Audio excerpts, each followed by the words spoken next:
Good morning, everyone. I'm Julie Hyman. That's Brad Smith. This is Yahoo Finance Live. Let's hit the top 3 things you need to know to start off your morning. Netflix first quarter earnings premiering to mixed reviews. The streaming giant added 1.75 million net new subscribers. That's far less than the 3 million that Wall Street predicted. Analysts were reassured, however, by Netflix's confidence that a password-sharing crackdown can boost growth later this year. Speaking of which, that crackdown will finally be coming to the U.S., so if you're using your boyfriend's roommate's aunt's account, expect to be locked out pretty soon. Also, in the plus column for earnings, free cash flow beat estimates. It's clear skies ahead, according to United Airlines, the company predicting a strong summer travel season in the second quarter with profit forecasts well above expectations. CEO Scott Kirby saying demand remains strong, especially among international travel. United's expectations are in line with Delta's sunny summer outlook shared last week. Airline results have calmed some concern among investors that a weakening economy and persistent inflation could curb demand for expensive tickets. And bank earnings season is winding down. How's everyone feeling? Morgan Stanley out this morning saw first quarter profits fall, weighed down by a slump in deal making, even as its fixed income trading raked in more than $2.5 billion. Large consumer-facing banks largely benefited as expected from a shift in deposits from smaller banks, but that move does seem to have slowed and stabilized. Regional lender Western Alliance, which has plunged this year in the wake of Silicon Valley's collapse, reported a rise in deposits covered by the FDIC. We're going to be diving deeper into the regional outlook ahead of a flurry of reports later this week. Well, Netflix failed once again to impress. The streaming giant posted weaker subscriber growth and missed on its profit forecast, and also said that it's delaying its password sharing crackdown to sometime before July there. Investors, they were eagerly waiting for details on how this crackdown is going to paint a better picture of what Netflix's future could look like. Let's break it all down. We've got Yahoo Finance's Ali Canal here with us. Ali, we were breaking down the details of the earnings yesterday. We were listening in on the call here. So perhaps we do start with that aforementioned password sharing crackdown. What did they have to say on that? Well, it's clear that they think this is the future for the company, right? And I think that's why we saw the stock be so volatile immediately following the results. I don't think investors quite understand how to evaluate this company at this point. What drove the earnings before, strong subscriber growth, that's not necessarily what we're seeing today. It's all about these new revenue initiatives, the ad-supported tier, the password sharing crackdown, their foray into live events, even gaming. That seems to be the future of this company. They said they are pleased with the results of the password sharing crackdown so far. They did say that most of these countries are following what we've seen in the Latin America market. So basically churn right off the top, but then that eventually settles down as more users go and purchase their own accounts. But I do think once this hits the US, which is supposed to happen this quarter, I think there's going to be a lot of volatility, a lot of noise. I already have a lot of emails in my inbox about from angry users saying, why is this happening? They don't quite understand the rules of the game. I'm wondering if they'll get more specific on maybe, certain exceptions that they'll make. But this is not a one case fits all approach. So that's, I think, the problem that they're going to run into. Yeah, what really struck me is Netflix is trying to sort of reset expectations really across the board for what investors should be expecting from the company. And that includes what things are going to look like in the wake of the password sharing crackdown in the United States. But they also are still sort of looking long term and talking about building out the future for Netflix. And to that end, co-CEO Greg Peters on the call talked about margins, as did the CFO on the call. So I want to play a little bit of what they had to say. And then long term, we don't see ourselves approaching a near-term ceiling. There's lots of proxies out there, entertainment services and networks at scale. Traditionally have been well above our roughly 20% operating margin. So we believe we have a long way to go. So that was interesting, right? Sort of the long-term potential for the company. And that's just been the narrative, right, that they've been leaning into. Right. They there were some questions asked about specifics regarding engagement, regarding scale, and they said, look, we can't give you those numbers at this time. That bothered me a little bit because those are the same answers we heard from the last earnings call, but it's still early days. They're just keeping this narrative of reassuring investors, reassuring analysts. It seems like everyone is being patient so far, although the stock is down about 2% in pre-market trading right now. Although all the commentary on the street, very bullish. They are very confident that this is the future of the company and that this is going to add a lot of long-term revenue growth moving forward. Yeah, and thinking of that long-term revenue growth and that next leg of growth and what that looks like, how much of that free cash flow, which came in well above expectations during the quarter, they were expecting, at least the consensus estimate was that the free cash flow would come in at about $923 million. Came in at north of $2 billion for the quarter. And so, even as they continue to look across how they're going to spend some of that cash in the future to create content that drives the pricing strategy, it's this larger question of what does this new Netflix really look like here? And we put together some of our thoughts ahead of the show about that new Netflix. You're taking a look at them now. And we talked about the password sharing. They also discussed video games on the call. They lacked some of the details around that, which they gave numbers. They said they're out with 55 so far, and they've got 40 more coming this year. But I mean, now we're looking at, for the video games, the ad tier and the ad platform as well. Ad tech, they emphasized, Right. And I think for some of the questions that Jessica had brought up on the call, who is one of the analysts that covers Netflix and got the opportunity to really get all of those questions in, we were looking for a little bit more of an inclination of how they would roll out that ad tier platform and where that would fit within the content experience on that platform too, even as they roll out more of this tiered pricing strategy. Yeah, I was looking for specific numbers. I want to know how many people signed up for the ad tier. How is that adding to incremental revenue? We didn't get that. You did mention the technological advances that they're doing with the ad tier, more concurrent streams, better advances there. In terms of the content on the ad tier, that was always a concern. Now Netflix said that 95% of the content that's on the ad-free platforms now lives on the ad-supported platforms due to new licensing deals. So it seems like they're in this, as they've mentioned before, this crawl, walk, run phase. They say they're in the walk phase, but how do you define that? Even Jessica asked that. How do you define the walk phase? And I think that's the problem that I had with this earnings call and the report. It just felt very vague to me, which is why I gave it a 2 out of 5 on our vibe check. Yes, you did. I know you were a little higher. You were a 3 out of 5. I was a 3 out of 5.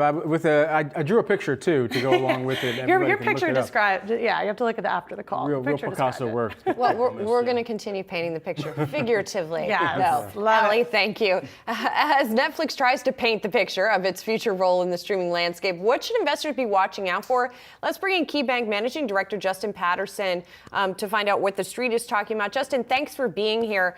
We were just talking about Netflix trying to push people to focus on its future, what Netflix looks like a year from now, 5 years from now. Are they doing a good enough job at that right now? Yeah, I think they are. If you just back through a lot of the initiatives that are taking place today, whether it's advertising, whether it's paid sharing, Netflix is more of a pricing story. It's deeper in the penetration curve, the S curve, in a lot of markets like the US, like Western Europe. So the model is no longer predicated on growing the member base. It's a lot more predicated on getting more value out of that member base. So when you think about just the phasing of revenue growth this year and over the medium term, it's really a function of extracting more value from that customer base, whether it's cracking down on the password sharing or moving from walk to run on the ad service where you have much more ads being delivered, better targeting, and ultimately better monetization of that time spent on the platform. We heard Netflix yesterday try to really paint this picture about a growth narrative, a growth story, and this next leg of growth that's coming for the company. We heard something similar as well from another big tech company, in Amazon, in Andy Jassy's shareholder letter. So for these big tech companies that are already massive household names that are now trying to go to the street with a growth story, when does the street expect for that growth story to really be matured or fully come to fruition?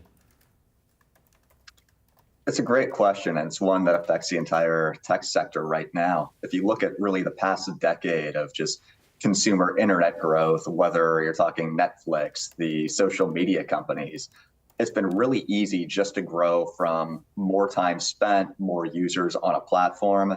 And now a lot more of these are, in fact, pricing stories like Netflix. How do you get just users to pay a little more, consume more ads on a platform, so on and so forth. So I think you're in a transitional phase across the entire group. You are seeing some more volatility in just quarterly results.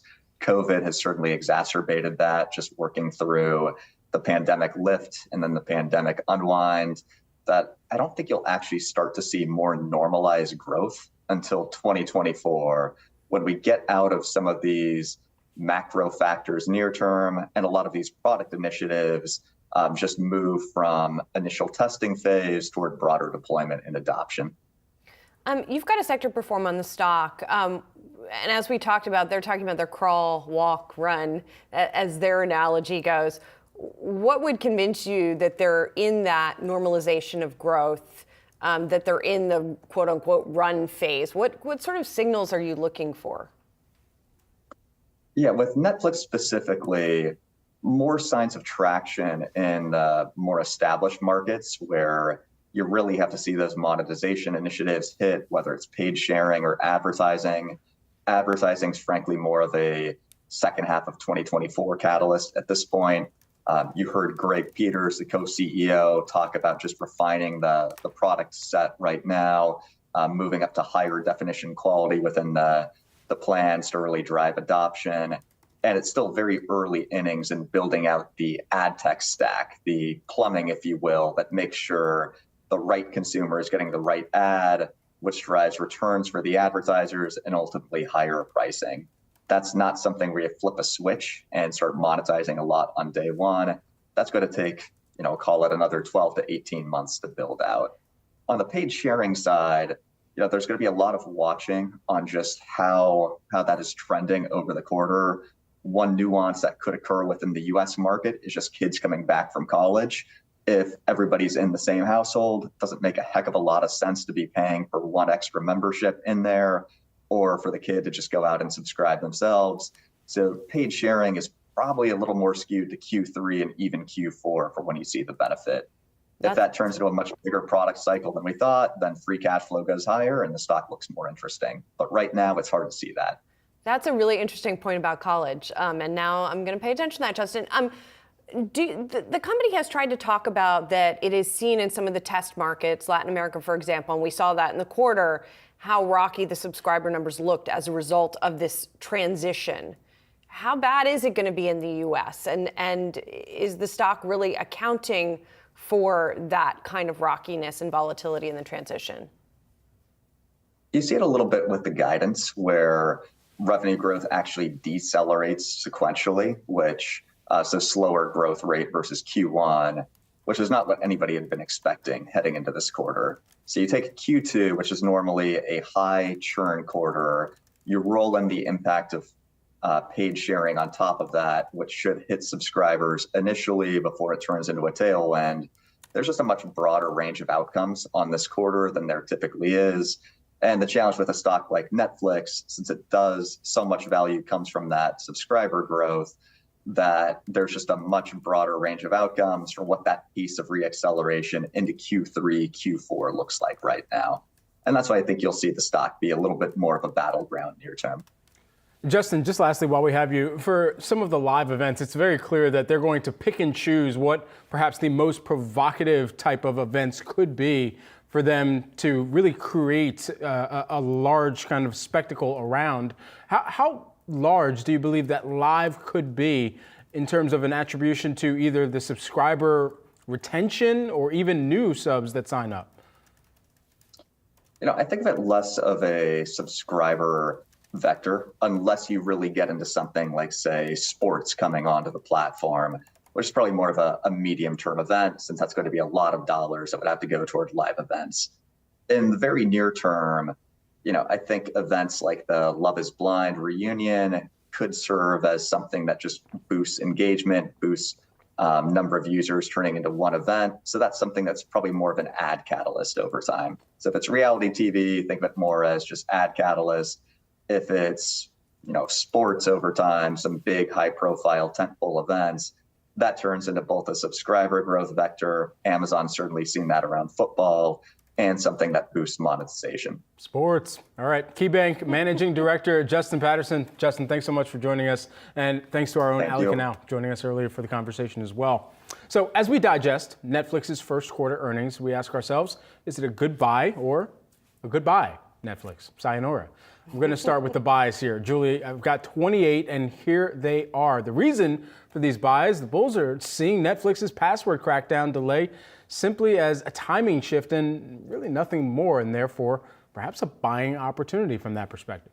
And then we got the sell ratings on the other side. This is the minority still of them. There was only 4 sells. That works out to around 7% of the overall ratings. But we've also have quite a few that are hold, just like Justin, who we just spoke to a few moments ago, 23 holds here who are waiting perhaps for more signs that Netflix is exiting the crawl phase or the walk phase and getting to the run phase. Sorry, I'm getting lost in the metaphor at this point. But the point being that there are still a lot of questions about how this is all going to go. There are a lot of sort of arrows in the quiver, so to speak. Sure. That have not yet been fully deployed, whether you're talking about the ad tier and that ad tech, right? The programmatic tool that they're going to use to sell the advertising on that, which they talked about on the call, whether it's the video games, the sort of new Netflix that you painted, you know, that stuff all has to work. Right. I mean, I'm particularly excited about that ad tier because those revenues could be what prop up some of the margins that the company is going to be looked at by analysts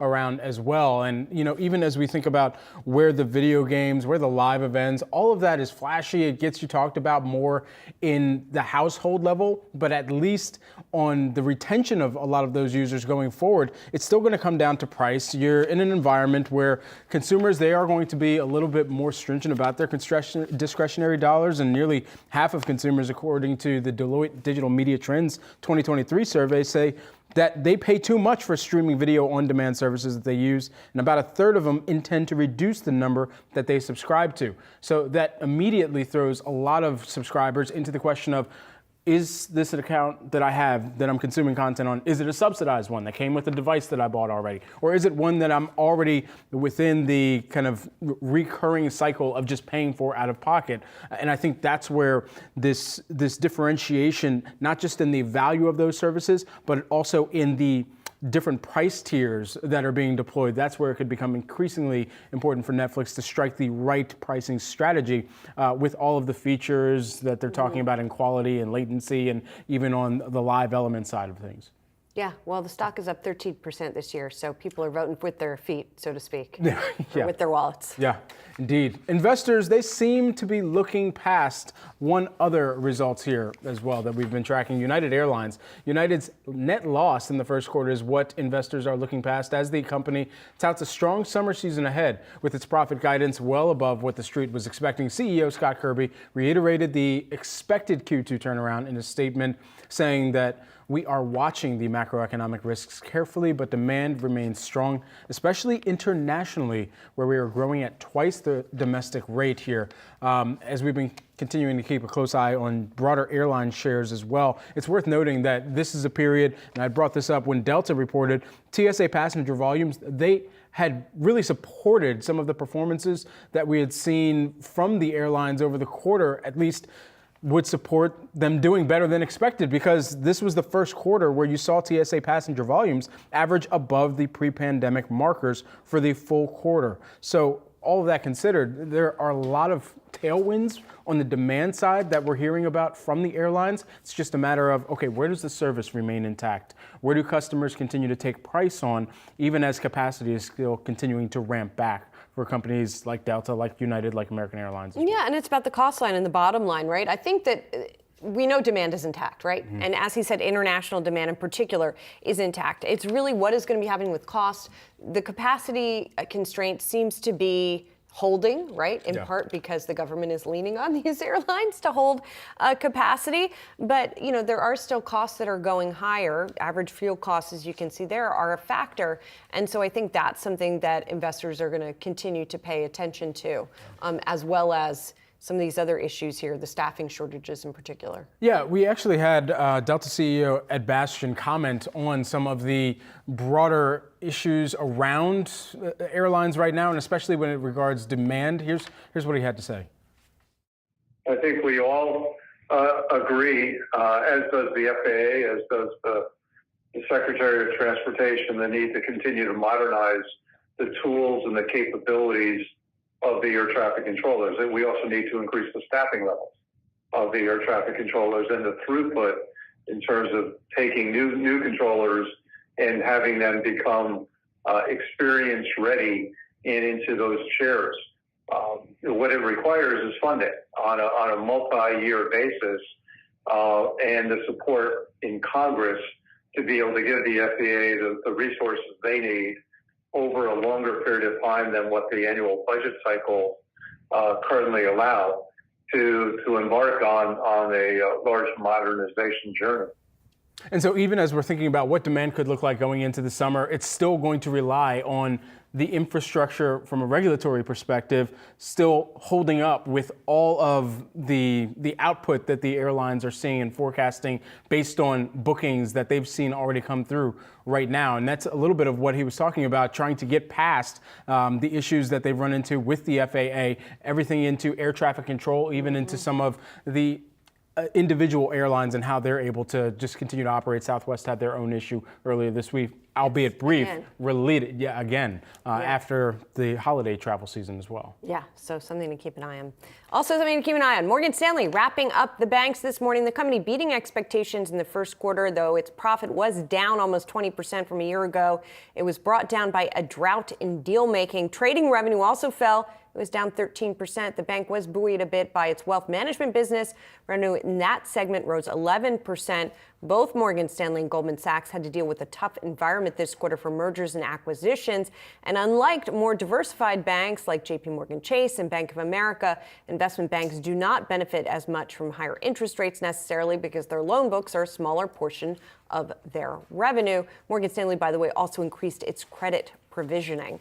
As big and regional banks wrap up earnings, we'll be shifting our focus to Tesla earnings out after the bell today. On the eve of a highly anticipated earnings report, Tesla slashed prices of its Model 3 and Model Y EVs yet again, in fact, bringing one of them below $40,000. Investors are going to be watching how these price cuts affect gross margin figures, which last quarter came in at 23.8%, with automotive gross margin hitting 25.9%.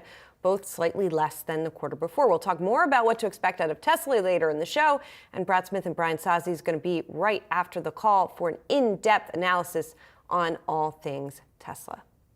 The next after the call zeroes in on Tesla, ticker symbol TSLA. We're going to be tracking the tick by tick after hours when the earnings report drops. Brad Smith, Brian Sozzi. I am locked in on if Elon Musk, the CEO of Tesla, is even going to be on this call. It is no guarantee that he will be, but he better be on this call. I need to know from him how much money Tesla made during a quarter where they've been slashing prices so people buy their really expensive EVs.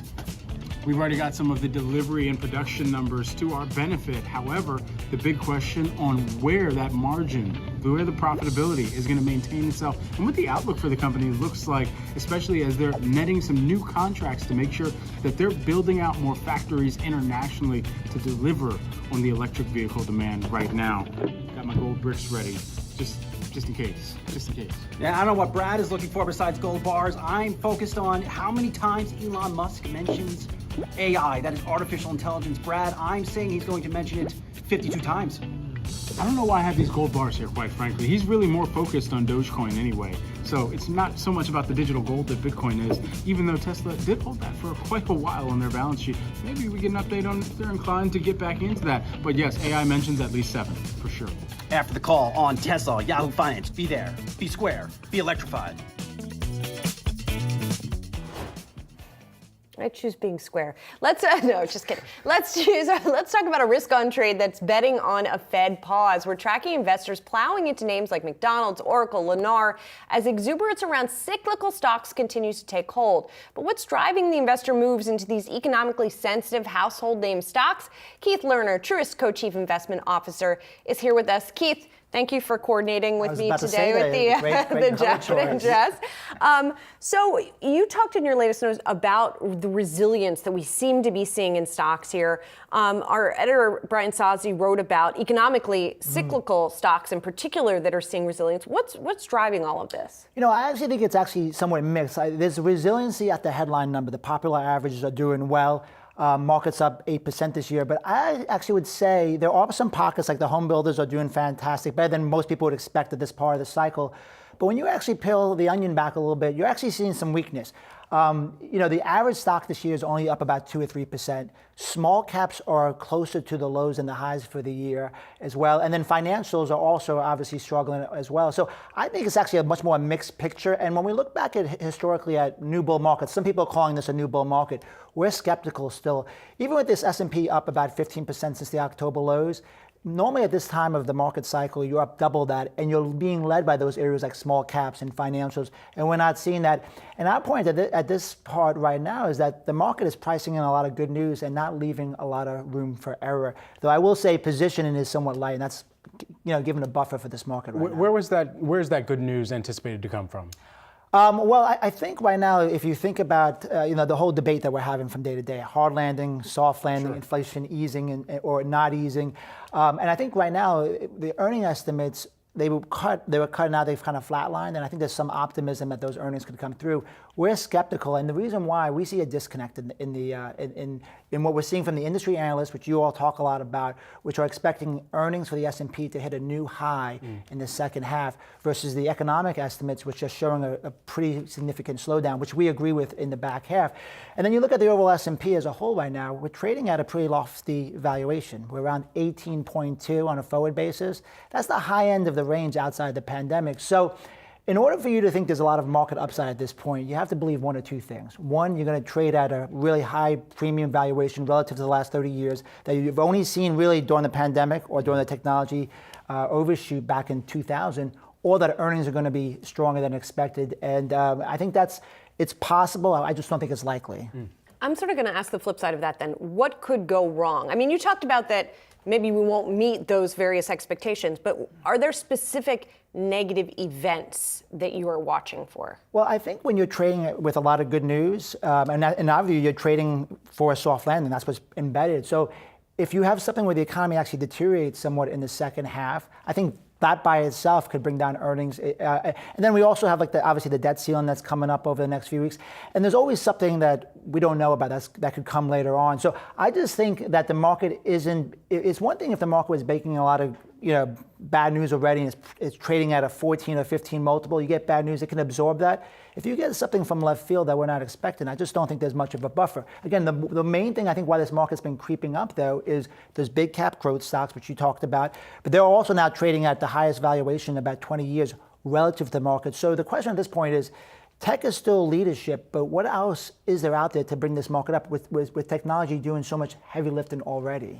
With what we've seen within the banking crisis itself and what took place with regard to a run on deposits specifically, is there anything that is kind of a common denominator in the equity market way of thinking as well, to say if we did see one of those unforeseen events, that we would see a similar kind of head for the exit type of event for investors? I don't know that we're going to just see like a head for the exit tomorrow, because again, the one good news for the market is if you look at all the different surveys, positioning is still relatively light. But I just think it would be more of the realization that the economy is actually slowing down and moving to a point where people keep talking about a recession and it keeps getting pushed forward. They actually start seeing some weakness. And where you'd probably see that manifest itself initially is in the weekly jobless claims, which is now coming off the lows. But I think again, it's people have moved to the growth stocks, and they're kind of hiding out there. And if you see some weakness there, I think that would cause some greater concern because it's such a big part of the overall market today. Right, and to your point about the average stock only having risen a little bit, it's those tech stocks that have pulled everything else along.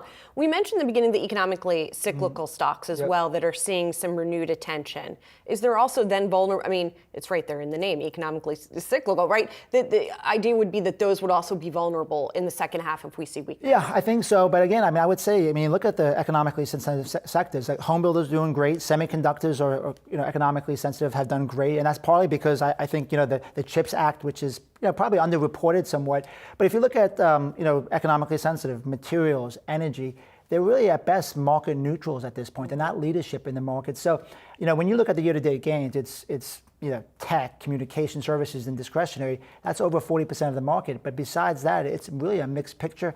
And more recently, some of the defensive areas of the market are doing better as well. But these other areas just aren't that big enough to really drive the big gains for the market. So that's why we, in our view, we think the upside somewhat capped. We're overweight fixed income and cash relative to equities. We still have equities. Time frames matter. It's hard from week to week, but we're looking in the next six to 18 months. At this point, we're still underweight equities. All right, and that as we get the opening bell here this morning, good timing. Keith, it's great to see you in person. Great to see you guys. It's been a long time. Keith Lerner, Truist Co-Chief Investment Officer, thanks for coming to visit us in studio. Appreciate it. And that indeed, as we get the opening bell on Wall Street here this morning, Keith talking a little bit about caution when it comes to the markets here. We are seeing that kind of a tone here this morning, coincidentally enough. The Nasdaq not down by much out of the gate, but the Dow and the S&P are trading off by 1.5% as we get underway this morning. Actually, the Nasdaq fully open now, down 0.75%. Correct myself there on that front.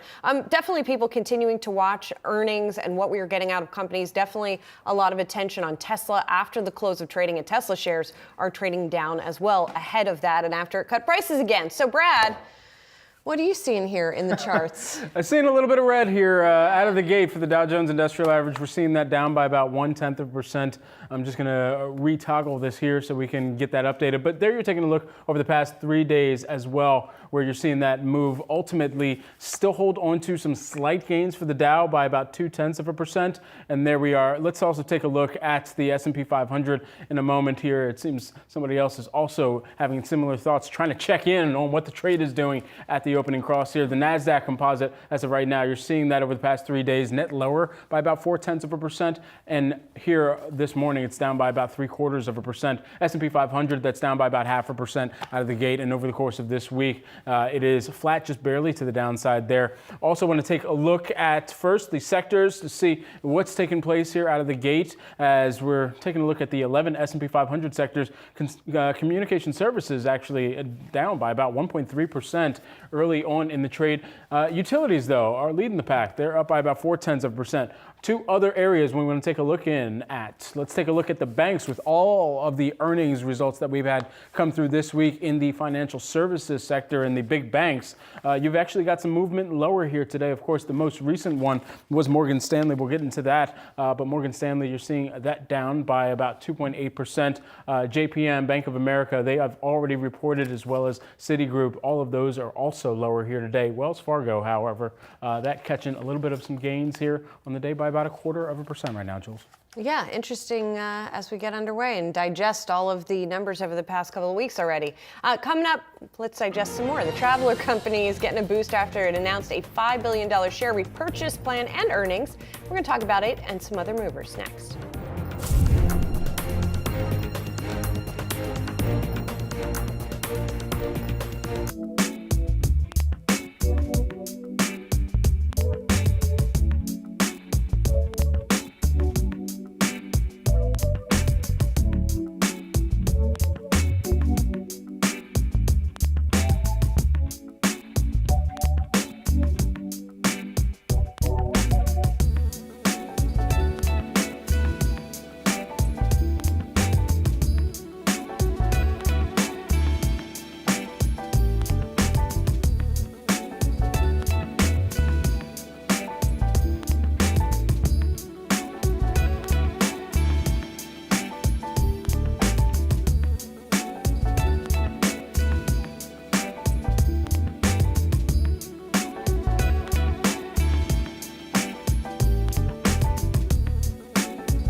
a few minutes into the session, stocks in the red. Let's get to some movers. Morgan Stanley off by about 2%, topped estimates in its latest quarter, but saw net income applicable to Morgan Stanley fall 19% from a year ago. Investment banking activity continues to be constrained. Let's talk about some of the other numbers in here. The credit provisioning was interesting, and to me in particular. $234 million. That is a quadrupling, and it's related to commercial real estate and what's going on with the macroeconomic outlook. And you know, commercial real estate, of course, has been a big concern for investors in the wake of the banking fallout from SVB. What would be the next thing? Right. Credit real estate portfolios perhaps stressed. Many big investment institutions have a bunch of CRE on their balance sheets, so it looks like Morgan Stanley is at least preparing for some of that to not turn out as they hoped. Yeah, that's been a commonality that we've heard in terms of some of the credit provisioning that's taken place in this most recent quarter across the banks that have reported, whether they deal more with the consumer side of the banking or financial services industry, or whether they're more so even on the wealth management side or larger investment side as well. So that credit provisioning has been interesting to hear about, where across the board we've seen some increases in those provisions. It's interesting as well, three major divisions that Morgan Stanley really has here: international securities, wealth management, and investment management as well. And 2 out of 3 of those actually saw year-over-year declines. Wealth management, though, that saw growth year-over-year. Net revenues is what I'm looking at there, and that actually moved higher, hit about 6.6 if you want to round up, $1 billion in the quarter there.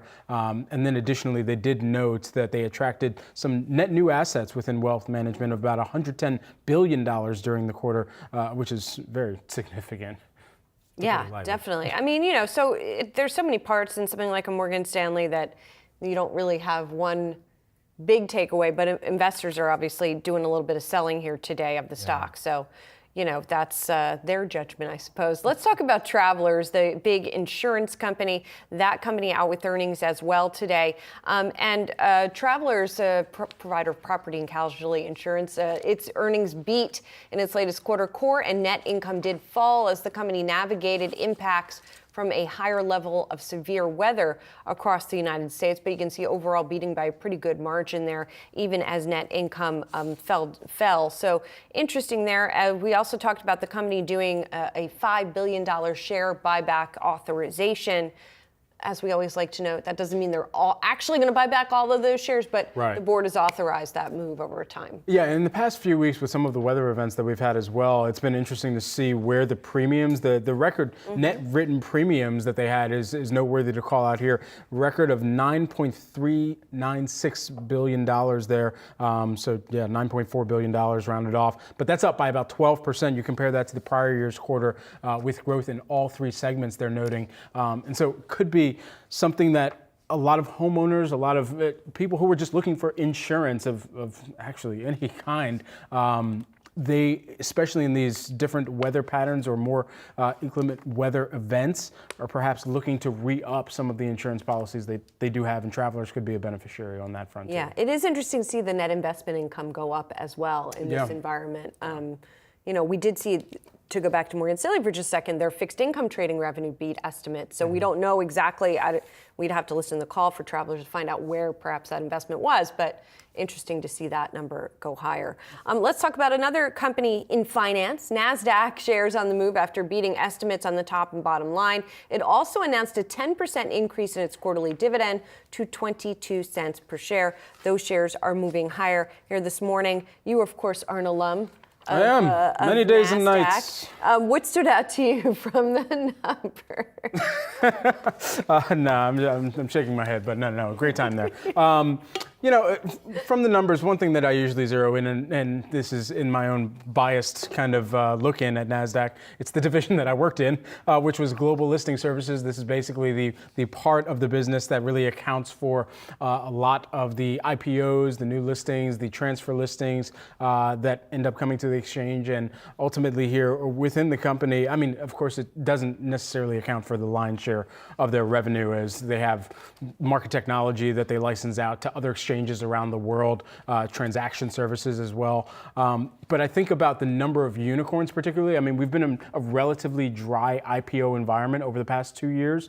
And so it's a larger question of when some of the unicorns that are out there within the U.S. economy, which at the beginning of this year, the U.S. economy had about 1,205 unicorns, which are basically, of course, startups with about $1 billion valuation. So a larger question of when some of those unicorns will begin to say that it's a stable environment for them to enter into the public markets.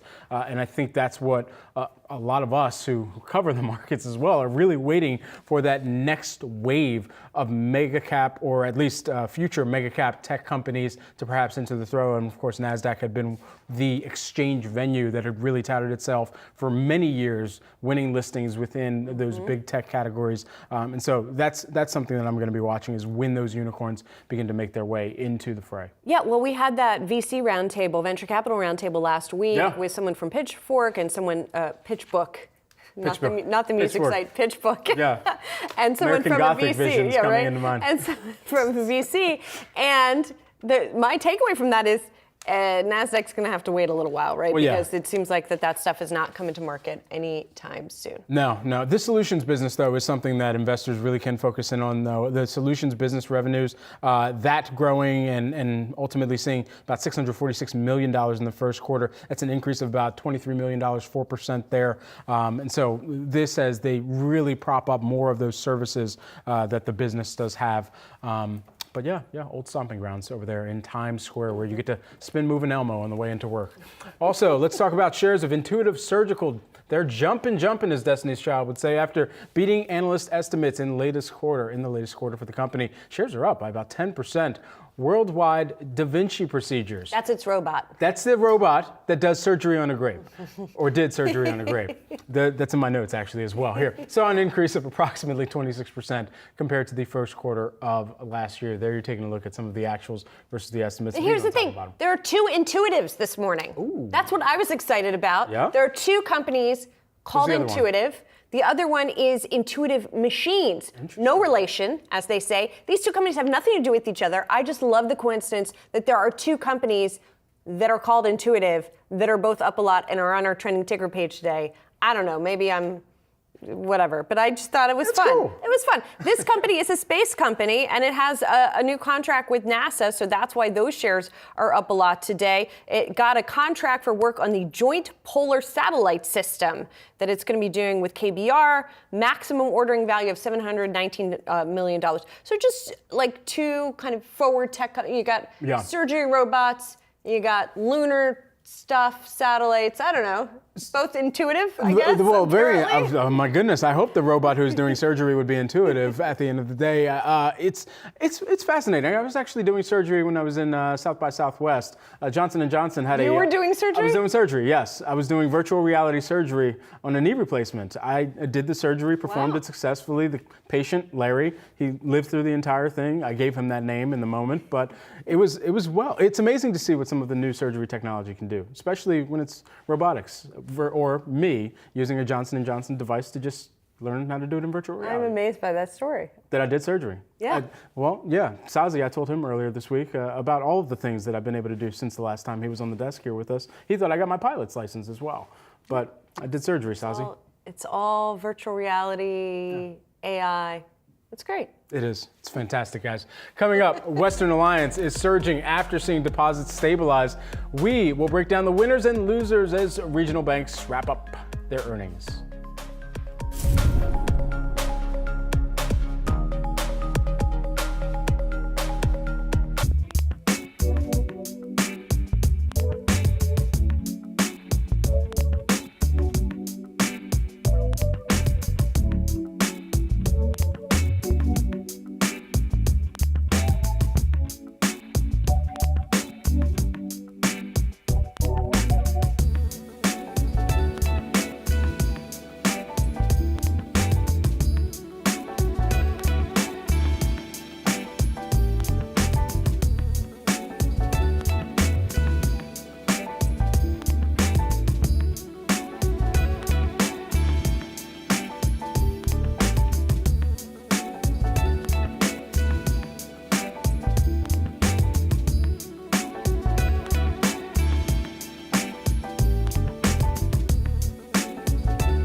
Regional banks were in the spotlight this week as several reported earnings just a month after the collapse of Silicon Valley Bank wreaked havoc on the financial industry. For a breakdown on the quarter's winners and losers, we're joined by Christopher McGrady. He is head of U.S. Bank Research at KBW, a Stifel company. Thanks so much for being here. Western Alliance really stands out to me. That's one of the ones that we've heard from. We heard from them last night, and they said deposits were up $2 billion this month through April 14th, which certainly investors are seeing as reassuring. Is everything okay with regional banks? Is that one of the things that we can perhaps take away from Western Alliance? Sure. Thanks for having me back, Julie. So Western Alliance is one of these banks that's been caught up in some of the drama since March 9th, since SVB, right? So they are a high growth company that has done really well over the cycles, but there's been a lot of uncertainty on their deposits. And so they told us about a week ago that deposits were going to be down about $6 billion. We got validation of that last night. But they've also told us that deposits are up about $2 billion in the first 2 weeks of the quarter in Q2. So that's, I think, a really important data point. And that I think investors, based on the stock up almost 20% today, that is them telling us that they are distancing themselves from the crisis that was 5 weeks ago. Yeah, and I guess that's my point. If this company, which really was, if not at the center, was in one of the close concentric circles of the Silicon Valley Bank concern, if this one is doing okay, can we extrapolate that the sector writ large is on the same footing and is recovering? Right. So Western Alliance was, I would describe as guilt by association. So they were a high growth company with a lot of commercial deposits that was really caught up in the SVB, the Signature, the First Republic.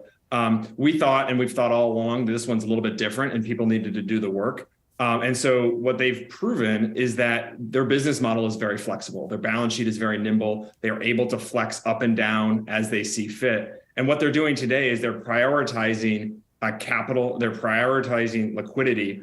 And at the same time, they're still blessing the earnings estimates that are out there. So Western Alliance is a special situation. We feel even better about that after seeing the results. Now, more broadly on the group, the group has really been soft all year. And that's really because of the narrative that earnings had peaked, right? We went into this year and we downgraded the sector to market weight in December. Our call was really, we were at peak earnings and multiples, while cheap, we're going to struggle to re-rate. We've seen validation that earnings have peaked. You've seen earnings have come down into the quarter. We're seeing earnings come down for a lot of banks after the quarter. But broadly, the industry is very healthy. It's just a matter of level of profitability.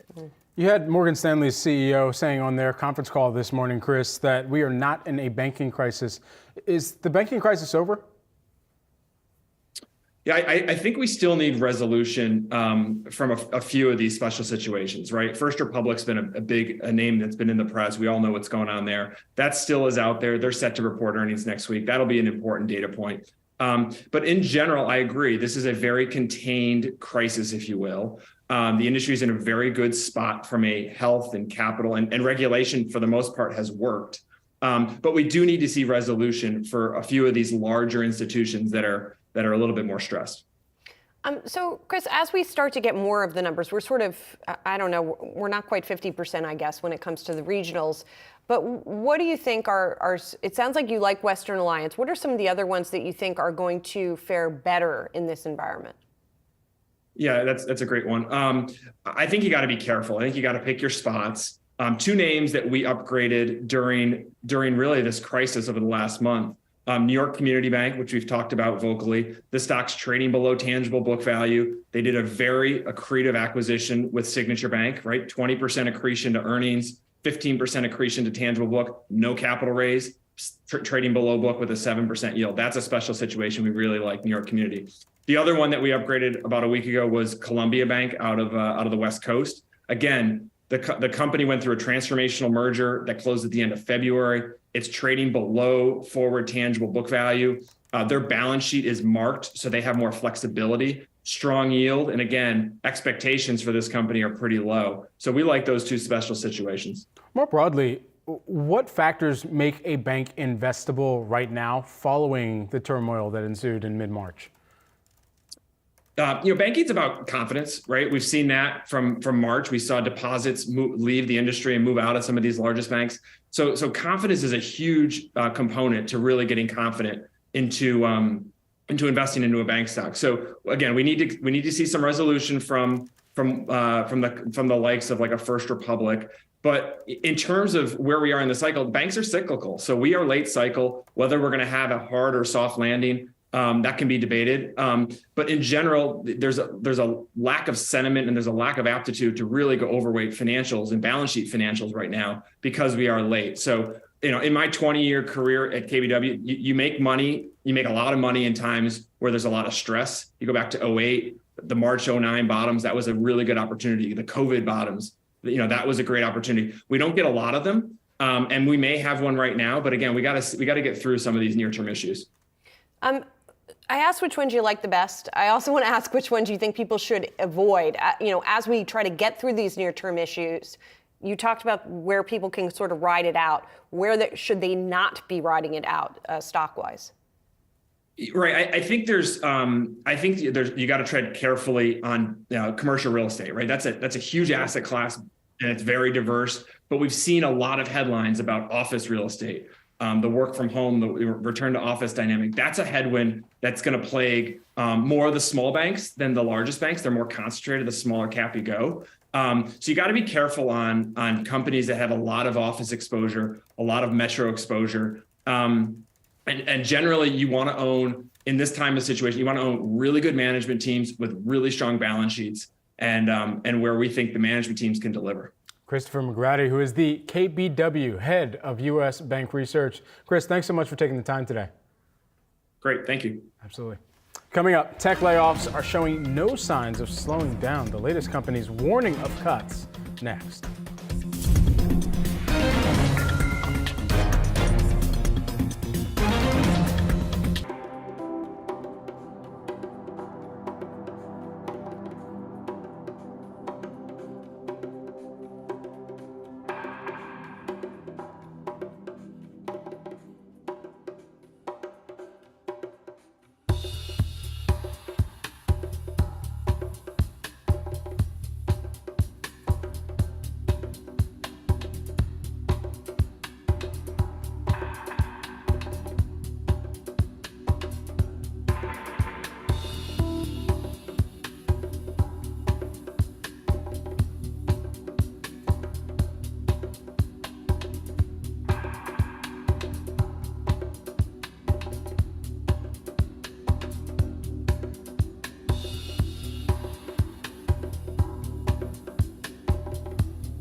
Tech layoffs are showing no sign of slowing down in 2023. Meta is reportedly announcing more job cuts today as it looks to restructure teams and move towards Mark Zuckerberg's goal of being more efficient. This is all according to Bloomberg. So what should we expect and from where? Yahoo Finance's anchor Diane King-Hall joins us now for the conversation. Welcome, Diane. Thank you. So what do we know about these layoffs? So we know that the hatchet is really coming to the workforce at Meta. I mean, and this is going to cut across all of its brands. We're talking about Facebook, Instagram, WhatsApp, Reality Labs. So thousands of jobs really set to be on the chopping block. We know this according to Bloomberg so far. We know that Zuckerberg already had a plan for cutting thousands of jobs. We saw cuts of about 13% of its workforce late last year, 11,000 jobs there. So this is expected to round the corner and turn up to around 21,000 is what we're anticipating from what we've seen. And we know this is just really hitting the tech sector in general, these job cuts. We're just seeing the hatchet come across the board at many companies. I mean, we're talking more than 170,000 tech sector jobs across the industry being cut since the start of 2023. 2023 already outclipping 2022 in terms of layoffs that we've seen in that industry. It's really getting hit hard. We know this is an industry that has been really bludgeoned as tech redundancies increase.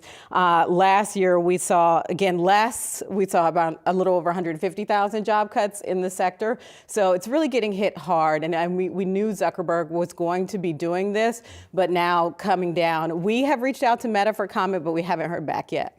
Can we bring back up that graphic of the bubbles? Because I thought that was really fascinating, right? Because these are all big numbers that we keep talking about.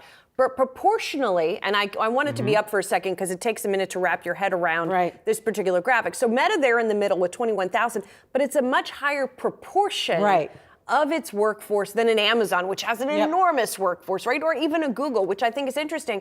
It's also interesting that it's coming in part in Reality Labs, right? Because that is something that Zuckerberg had emphasized so heavily. Right. And investors the future is now kind of investors were like, no way, we're not interested in this. So it sounded neat at first, but now he's having to dial it back like much of the tech sector in general. And so, kind of go back to its bread and butter in terms of the social networks, et cetera, even though the hatchet's coming there too. So, we know some people are probably watching and hearing about this now. It's like, hang on a second, is my job affected? Yeah. Right. And I think those folks at Meta are working from home today as they wait for the No, seriously, I heard a report this morning that they were told to work from home as they awaited news on this. Diane, thank you so much. Appreciate it. Well, let's turn to meme madness. It's back. Bed Bath & Beyond shares are surging today as investors show the meme trade is far from over. Yahoo Finance's Josh Schaefer here to talk about it for us. Yeah, Julie, so we were taking a look at Bed Bath & Beyond. This was a couple hours ago now, talking about the meme trade itself. And then about 30 minutes ago, Bloomberg now reporting that the company has revived its bankruptcy preparations, and that could be expected at some point. We have not confirmed that ourselves. And again, that's just a report from Bloomberg in the last 30 minutes here. I can confirm that there is supposed to be a meeting with lenders in about the next hour, and will go on throughout the day. And there has been conversations, obviously, about bankruptcy broadly for Bed Bath & Beyond for a while now. And really what they had circled, you can see the stock there down almost 98% over the last year. So obviously this has been a story we've been following. But the date that we had kind of circled here was May 9th. We were waiting to see if that 46-cent stock would go through a 10-to-1 or 20-to-1 stock split, right, to provide more liquidity for Bed Bath. That was supposed to happen on May 9th, and that was expected to be kind of the key date, because if they don't get that stock split, Bed Bath pretty much can't continue. Now, it seems like that might be happening a little bit quicker now than we had initially expected. I mean, if people must just be trading this thing. I can't imagine buying it like hoping for Bed Bath & Beyond to continue in any real way. Well, one interesting thing I was looking at too, when you look at where the stock opens versus where it closes, right? And sort of what is already baked into a stock price when we start the day. We often talk about these stocks, say Bed Bath & Beyond right now up 32%. It was up about 23% before the market even opened. So if we're talking about a traditional retail investor that's only trading during market hours, a lot of times these people that are trying to get involved in these meme plays are missing out on that part of the trade. I think I was looking 2 days ago, the stock opened at 32 cents, closed at 34 cents. Again, if you look at those high level numbers, you'd see a 30 to 40% jump from where it closed on Friday. but you're not actually getting in on that action if you trade during the day, which I think is something that's always important to point out when we talk about these meme stocks. A lot of the movement's happening after hours. And typically within that retail or meme type of frenzy push, they were looking for a short squeeze. Right now, it might just be, okay, the thing is so cheap that if we get in at a quarter and just get out at 27 cents, then yeah, we might see at least a 20% move higher there. Right, yeah. And it's got actual fundamental movement, though, to do with the stock, too, which I think is important. Sometimes when we talk about some of these other stocks, you're waiting for something to actually happen. Again, here, Bed Bath & Beyond could potentially be filing for bankruptcy in the next month. Something important to understand. It's a bull signal. Right, exactly. With a meme stock, maybe it is. Maybe. Who knows? Exactly. Yahoo Finance's own Josh Schaefer. Josh, thanks so much for breaking down all things Bed Bath & Beyond for us. No coupons here, folks. Guys, coming up, as banks wrap up earnings, most CEOs are warning of further economic headwinds on the horizon. We're going to break down what this all means for the Fed. That's next.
Welcome back to Yahoo Finance Live. I'm Julie Hyman with Brad Smith. As we take a look at stocks here today, we're seeing them under pressure. In particular, we've got the Nasdaq under pressure today. You see it is down by about 0.5%, leading the major averages. Looking at some other assets right now, I just wanted to look at how they're trading because there are some notable moves today. Taking a look at treasuries, this is the year-to-date, a chart of the 10-year yield. Today, 3.6%, 3.61%, up about 4 basis points, and starting to move higher out of this sort of trading range that it's been in for the past month or so. When rates move higher, that also does not help matters when it comes to the Nasdaq. Just perhaps another factor as we watch what's going on there today. Another couple notable moves I wanted to mention. One of them is in Bitcoin, which of course is up a lot year to date, but it's back below 30,000, moving down about 3% in today's session. And crude oil as well.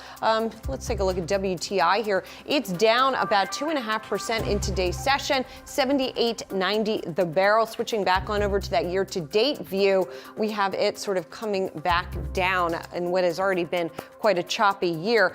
Switching on over to some of the heat maps and what we are watching here today. First up, we've got the Nasdaq 100 and switching it to an equal weight view here because I want to zero in here on Netflix, which of course we've been watching in the wake of its earnings. The stock had been bouncing around quite a bit after hours into this morning, but since the opening bell, it's been relatively steady in the red here as people try to weigh its subscriber miss in the first quarter against the outlook that they're trying to push, saying that there's going to be more of a reacceleration of growth in the second half of the year. But a lot of red on the screen there on that Nasdaq 100, Brad. All right, a lot of red indeed here. Big banks we have been monitoring all week, taking center stage this week as they wrap up earnings, but several top CEOs warned of possible economic headwinds still to come. We don't see the activity on the consumer side slowing at a pace that would indicate that, but we see commercial customers are being more careful and things like that. But everything points to a relatively mild recession. People need to be prepared for the potential of higher rates for longer.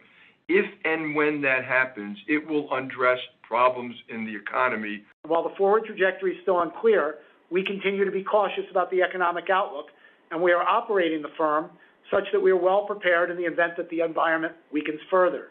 All right, fun stuff there. For more on how all of this plays into the Fed's next move, we're joined by Eugenio Aleman, who is the Raymond James chief economist. All right, so we've gotten more flashing warning signals from all of the heads of the big banks right now. How are you reading into this? What does the timeline look like? It sounds like Q3 2023 is when they're expecting for a recession to hit.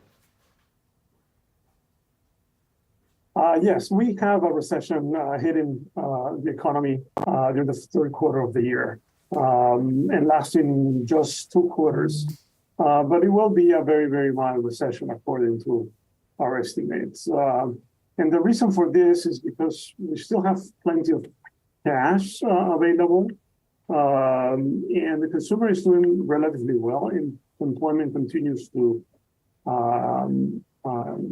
be very strong and the labor market remains very tight. So for now, as long as employment continues to grow, we see the economy slowing down but not collapsing. And what you have heard so far, Eugenio, from some of the bank CEOs and other companies that have reported, has that, I mean, I know that you, as an economist, you typically look at economic data, right, and sort of look at the macro picture and top down. But I'm sure you also pay some attention to sort of that more, the color, if you will, that you hear from CEOs and whatnot. Is there anything in particular that stood out to you, and does that support the view that you're talking about? Yes, I think that everybody has been moving away from a deep recession into a more milder recession. I mean, large banks have come out with earnings, and earnings have been better than what markets were expecting. So, you know, I think that this time is different, I would say, but I know that that is a cliche. But the biggest issue is that this cycle hasn't been a monetary cycle, it has been a fiscal cycle. And that fiscal cycle has been flushing out of the system. All these monies that were transferring to consumers and businesses are continuing to flush out. And this wasn't a typical monetary cycle in which banks gave lots of loans and now they are in trouble because they cannot collect. That is not the case. So we expect banks to continue to do relatively well. What would define then a recession if entered into in Q3 2023? Because last year we heard everyone from economists, even up to the White House, try to really determine this broader kind of thinking around 2 negative quarters of GDP equaling a recession, or at least that had been the common thinking going into it. So what would be the characteristics that would define a recession, of course, even as we would still wait for the NBER to really determine that one had been entered into? Yes, that's very interesting. Very good question. The biggest issue today is the consumer, because we have seen that residential investment has been down for the last consecutive 6 quarters. So that has not been able to bring down the economy because consumption has been relatively strong. Last year, exports were very, very strong because of exports of natural gas to Europe. So today, what we are waiting for is for employment to weaken and then consumer demand weaken. Not by a very large amount, but slowdown in consumer expenditures. The Fed is doing the correct thing. Interest rates on savings are going up. So that will put pressure on consumers between consuming and saving, which is something that we haven't had for the last 20 years or so, right? I mean, interest rates on savings accounts have been so low that consumers, will decide to consume rather than save. Today, they have these alternatives. If you slow down saving, if you slow down consuming, you can get a reasonably high interest rates on savings. So I think that is what the Fed is playing with interest rates today. The second portion is credit card lending. Credit card lending is the only component of lending that has been growing too fast for the Fed's pace. And I think that is one of the targets that the Fed is looking for today. Slowing down credit card borrowing because it is the most expensive part of borrowing. And of course, overall, they want to target inflation. You wrote in a recent note, it sounds like you're not too terribly optimistic about some of the stubborn portions of inflation coming down. Can you elaborate for us? Yes, the Fed is basically looking to two sectors. One is housing or shelter costs. And we believe that component is going to start coming down in the second half of this year. So that portion of inflation is going to help slowing down or disinflate the U.S. economy. But the Fed is also looking at core services excluding shelter. And those prices are still going up. And the reason why is because the service sector is very strong. So they want to convince the service side, because they have no other way of doing it, that they should slow down employment. But again, if you're a restaurant owner, why would any restaurant would say, okay, we are going to slow down employment if we have our business full? So that is what the Fed is trying to do, just trying to convince businesses that they have to slow down, and hopefully that will be enough to slow down the economy so as to bring down that service excluding shelter component of inflation that is still growing. Yeah, fingers crossed for the Fed and for us for that matter. Eugenio, thank you so much. Eugenio Aleman, Raymond James chief economist. Thank you. Coming up, Tesla earnings, of course, are on tap after the bell today. What specifically should we be watching? We'll tell you next.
We're taking a look under the frunk for Tesla ahead of its earnings after the close today. Shares of the EV maker off to a decent start this year as Tesla rivals such as Ford and BYD heat up the EV competition. Here to discuss what we're keeping an eye on with Tesla's quarterly results is Yahoo Finance's Pras Subramanian. Pras. Hey guys, so Tesla stock up almost 50% this year. So, kind of looking to keep the good times rolling as we head into earnings. But just last night, they dropped the bomb. Huge price cuts. Again, the sixth one this year. The Model Y cut by $3,000 each trim level. The Model 3 base cut by $2,000, making it below $40,000 right now. You can get a Tesla Model 3 before any incentives for $39,950, I think. So that's pretty big moves again. Like I said, the sixth one this year. It's very fitting as we approach Q1 earnings where margins and pricing and demand are all in focus. So for the quarter, looking at revenue of around $23.4 billion, that's the consensus estimate. A little bit less than last quarter and less than last year. Less than last quarter sequentially. EPS 86 cents on an adjusted basis. Net income is down last quarter compared to last year as well as versus a year ago. That's what I wanted to say. So a little bit interesting to kind of see that net income potentially falling from last year. Is that the effect of the price cuts? Is it demand? Want to hear about those stories? Is there what's the backlog like? Is that building? Musk had said last quarter that demand was outstripping supply. The question is that still the case? Why are we seeing all these price cuts? So I think those are the big questions to answer tonight on the call. Are margins going to be the most important number, do you think? Yeah, I think so. A lot of analysts talking about can they maintain 20% gross margins through this year? So for instance, last quarter they had a 20. I think that's 23.8 from last quarter, Q4. The question is, can they maintain 20% through Q2 and Q3? They're probably going to maintain it this quarter, but the question is back half of the year. I think they want to get some kind of guidance or any kind of visualization to that? Yeah, sure. Clarity. Forecast. That's the word. Projection. Anything. More coffee. Yes, definitely that. Thanks, Pras. All right, let's talk more about the pricing pressure in the auto sector, in the EV segment specifically, and what this could mean for Tesla as it makes that other round of price cuts ahead of earnings. Here to discuss this and more is Nishit Malani. He is S&P Global Ratings Senior Director and Sector Lead for Autos Business and Technology Services. Thanks for being here. So we were just talking about the margin pressure that Tesla's potentially going to be under here. How much a concern is that for you as we get more price cuts? Yeah, first of all, thanks for having me. And I would say, yes, we are laser focused on their auto backlog and obviously their outlook for margins. So just, I guess, rewind to October last year when we did upgrade the company to investment grade. We had a lot of confidence in their long-term targets for production and efficiency of their manufacturing operations that were growing rapidly, because ultimately that's what drives their strong profit margins and cash flow. So if you fast forward to today, a lot has changed, right? The macro environment is a little choppy. They've announced all these price cuts. There's a lot of competitive pressure, and there is an arms race for battery capacity with a lot of launches planned for the next few quarters, few years. So from with that backdrop, what does it mean for their earnings and outlook? Clearly more pressure on their profit margins, but I'll emphasize that it's because their margins are best in class that they can afford these price cuts. So the silver lining from our rating standpoint really is that they're on track as far as their volumes and profit thresholds are concerned that we had put out in October. And looking at their delivery numbers at the end of Q1, we still expect that they'll probably get to that 2 million unit sales rate by early 24. And we think their EBITDA margins will probably be around 18% this year. That's based on our preliminary views right now. Is Tesla winning the price war? Well, it depends on how you define winning, right? They did lose some market share in 2022.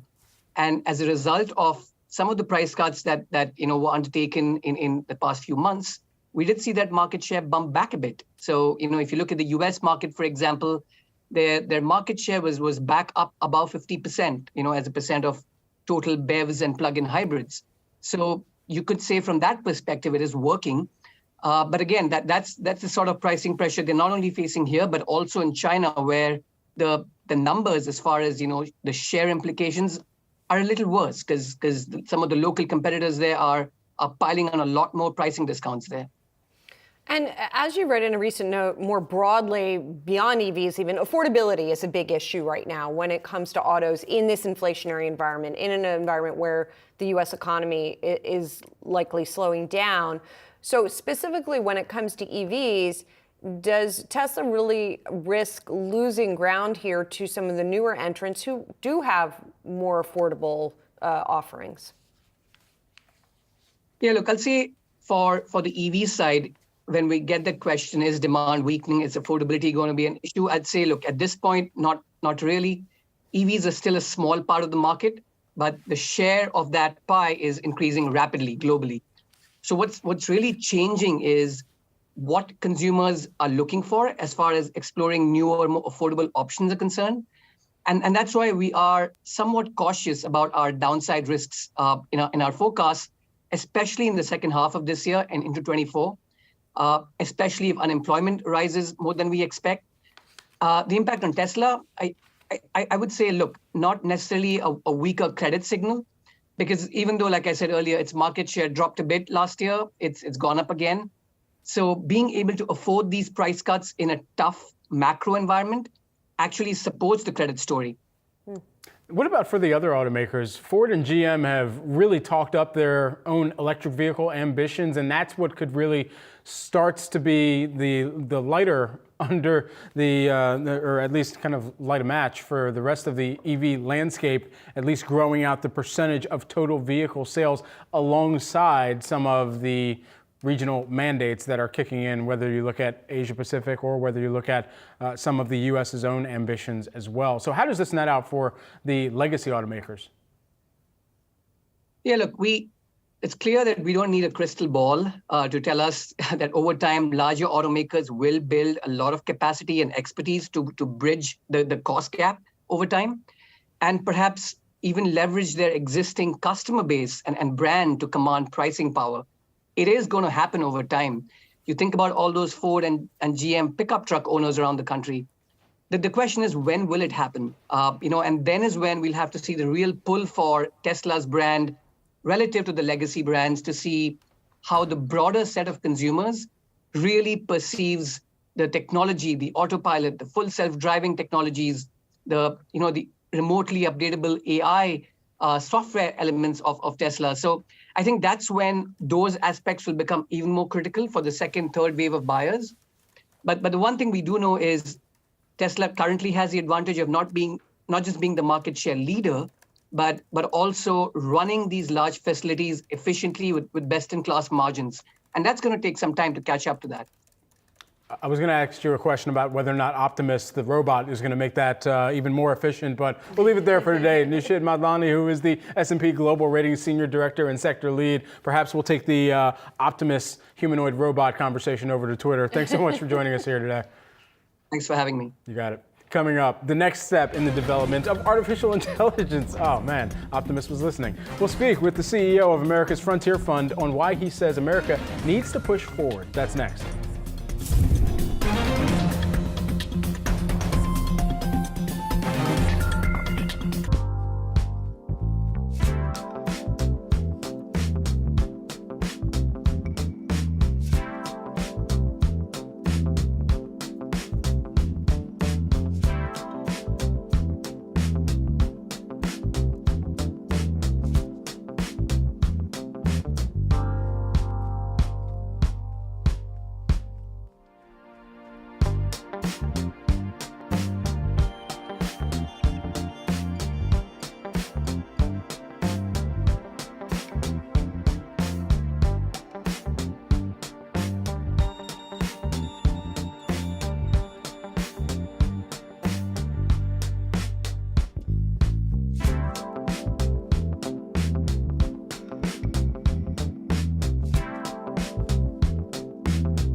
The tech war between the U.S. and China is heating up on a new frontier, artificial intelligence.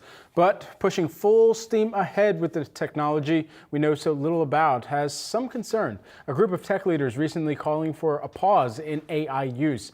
Joining us now is Gilman Louie, who is America's Frontier Fund CEO, with a look at where AI development should head in the U.S. Gilman, thanks so much for joining us here today. As we've heard even more from some of the leading CEOs around major tech companies that for themselves could probably benefit monetarily in their own business model from generative AI, some of them still are sounding the alarm. Why do you think that is? Yeah, I think generative AI is so transformative and is moving very, very quickly. And it's taking the world by storm. It's clear that the United States, major companies, OpenAI, Google, are kind of leading in that particular space right now. I think it's really important to understand that this technology is very early in its development. And so the issue is, how do we go forward and have a safe, ethical framework in which to use these technologies and how to develop it? And some may advocate for a pause, but I think the pausing is the wrong framework. I think we actually have to speed up the train, but to speed it up in the areas around safety, around making sure that we have an ethical framework, that companies are putting the effort into making these AIs more responsible. And if we do that, I think the United States will continue its leadership role, and quite frankly, a framework that the rest of the world can follow. Gilman, in a recent op-ed, you talk about a framework that would involve the different constituents. So talking about the companies that are developing it, perhaps some kind of governmental support as well. Are there any other instances that you can look to where that worked? I mean, I think in particular, like of the struggle that the U.S. is having right now in getting its arms around social media, for example.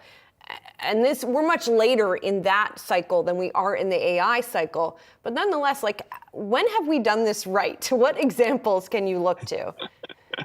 I mean, a great example is the development of, our ability to go to the moon in our space program.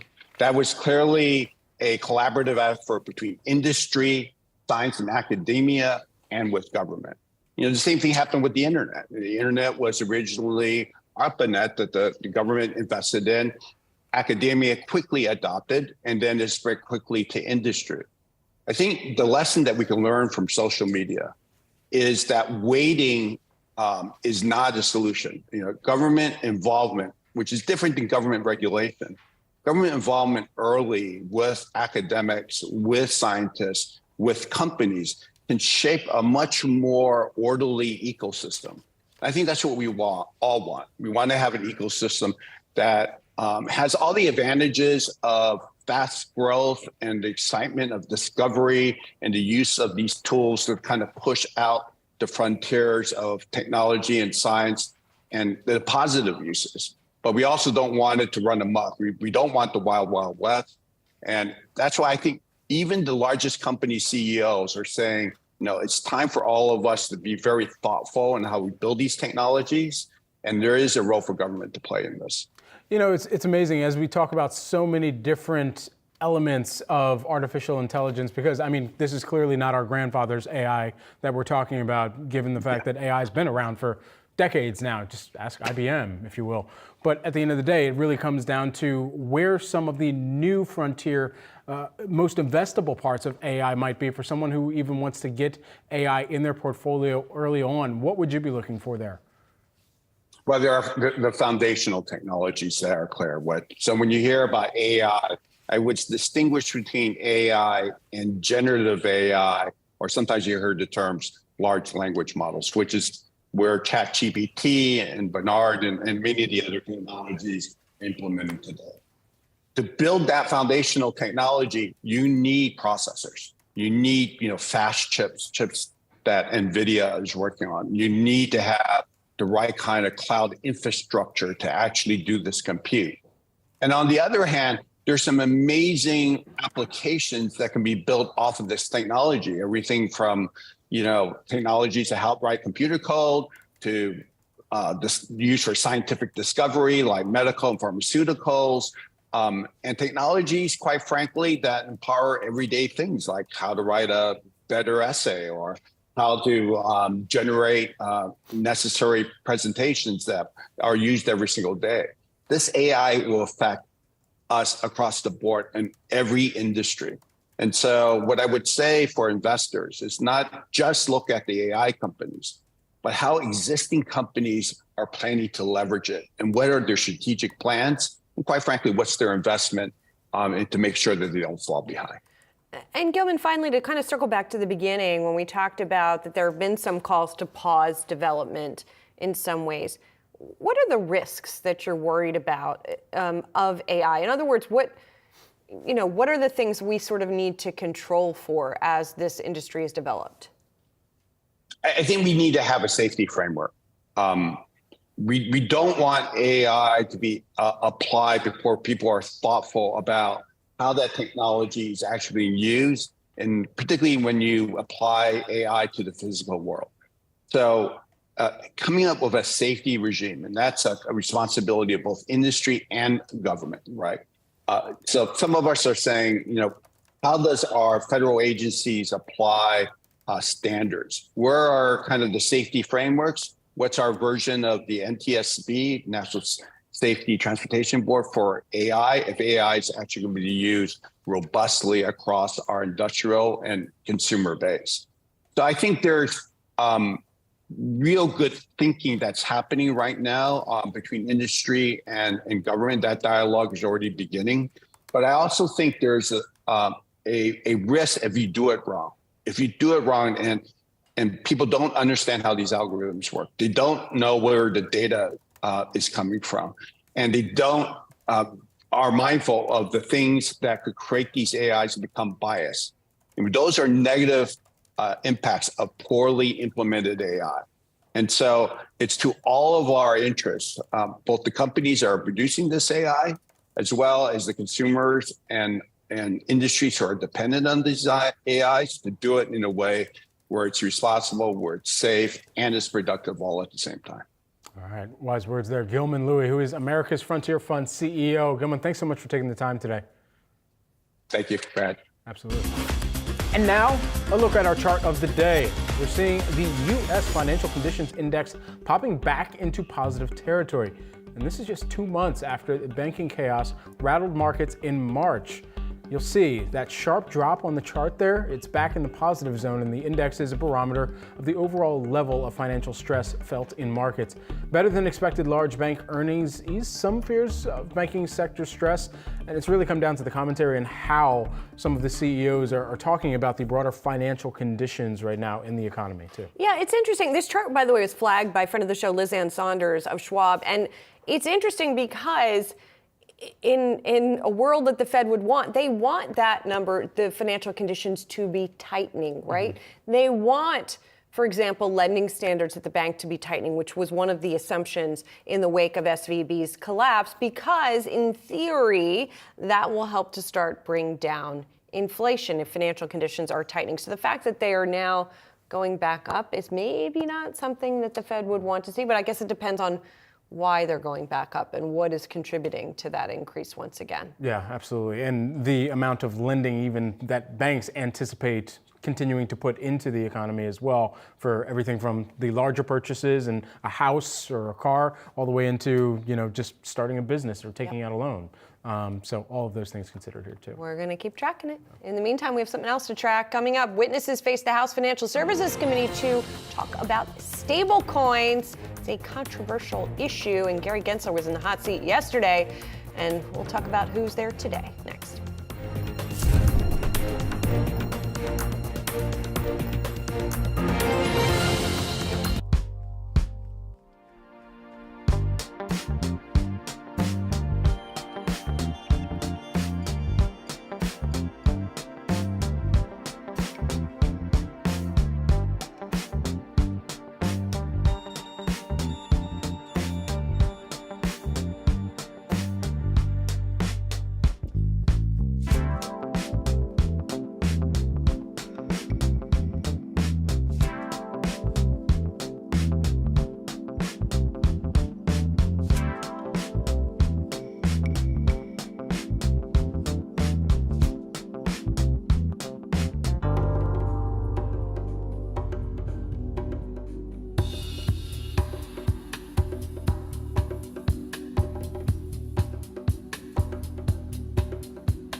The House Financial Services Committee hearing on stablecoins' role in the U.S. and the need for legislation, it's underway, with witnesses expected to send the message that stablecoins could significantly upgrade the payments system and expand the reach of the U.S. dollar. For more on that hearing and how it could impact crypto legislation, let's get to Yahoo Finance's Jennifer Schonberger. Hi, Jen. How you doing?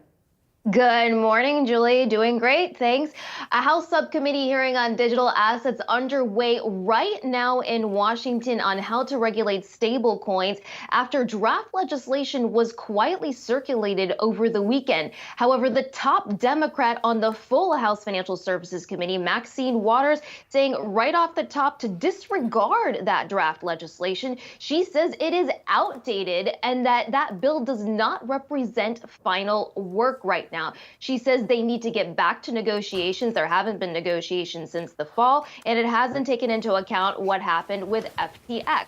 Now, Chair Patrick McHenry of the full committee, for his part, also says issues need to be addressed. And Subcommittee Chair French Hill called for urgent action and for lawmakers to work together on a bipartisan basis. However, off the top, we are already seeing divisions amongst lawmakers. The ranking member on the subcommittee, Stephen Lynch, saying that he doesn't understand why this particular draft legislation is even attached to this hearing. He says it doesn't address commingling or conflicts of interest that need to be managed between issuers and exchanges. He even questioned whether we need stablecoins, given that we're going to have the Fed's instant payment system, FedNow, come into effect, and perhaps the prospect of CBDCs. Now, lawmakers are hearing from a range of stakeholders this morning on how to best regulate stablecoins, including Dante Disparte, Chief Strategy Officer for Circle, which is the largest U.S. stablecoin issuer, and Adrian Harris, Superintendent for New York State Department of Financial Services. Disparte told Yahoo Finance last month he actually favors the House Financial Services legislation that is now in question and is urgently calling on Congress to pass legislation. In opening testimony this morning, Disparte warns, quote, if the U.S. does not lead at the national level, including by properly defining what is and what is not a payment stablecoin, and we can expect a future stable in name only coin like Terra Luna to emerge into the federal regulatory vacuum. Of course, Terra Luna was that algorithmic stablecoin that crashed, ultimately leading to the bankruptcies of Voyager, Celsius, and hedge fund Three Arrows. Now, as for that legislation that has been circulated, it would allow non-banks to issue stablecoins and would require stablecoin issuers to maintain reserves on their backing for at least a one-to-one basis. As what would be required there, it could be U.S. dollars, treasury bills, central bank reserve deposits. The bill would put the Federal Reserve in charge of non-bank issuers, while banks would be regulated by their relevant banking regulator. It also calls for a temporary ban on those algorithmic stablecoins, given what we saw with Terra Luna. So a lot of ground to cover here this morning, guys. Jennifer, how do Securities and Exchange Commission Chair Gary Gensler's regulation plans align with the House's new draft bill? Yeah, hey there, Brad. So Chair Gensler was actually asked about that in yesterday's hearing before the full committee, and he wouldn't give a comment on this draft legislation, only saying that lawmakers need to make sure that it does not hurt capital markets. Yesterday's hearing was really a show between Republicans' disapproval of Chair Gensler's ambitious plans, whether on crypto or climate disclosure rules. But Gensler, for his part, standing his ground, sticking to his guns, seems like he's going to continue with a lot of this enforcement action that we've seen so far this year. All right, Yahoo Finance's own Jennifer Schonberger there, tracking all things taking place in D.C., debt capital. Thanks so much, Jennifer. Appreciate it. And coming up, everyone, where to invest in a volatile market. Our next guest says that you may be missing some opportunities right in front of you. We'll discuss on the other side.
Welcome back. Let's talk about how to make your money go much further, even as economic fears grow.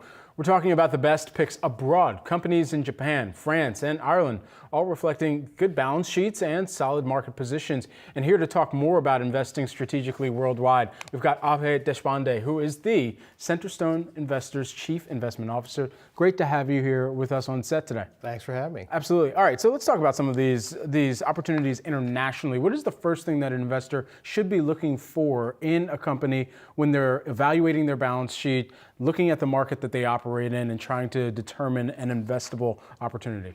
Well, at Centerstone, we're value investors. So the first priority for us is to make sure that there's a margin of safety in any company's stock that we're looking at.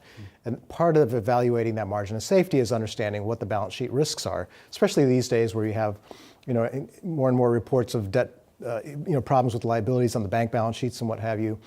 These risks also exist in, operating companies. So we're looking at businesses, the balance sheets. When are their debts due? Do they have massive maturities due in one time period, or have they turned them out over time? So that's on the balance sheet side. On the management side of things, we want to make sure that the management teams, by and large, understand that they're operating on the behalf of shareholders. The management teams understand that allocation decisions with capital, excess cash flow, are reinvested or distributed to shareholders as appropriate, and not invested in vanity projects or in pointless M&A just to satisfy some ego of a management team.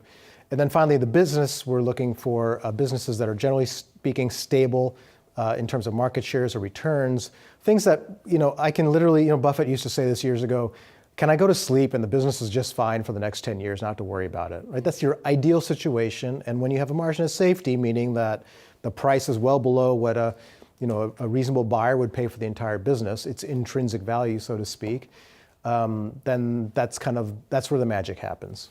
Is it easier to find examples of those kinds of companies abroad right now than in the United States?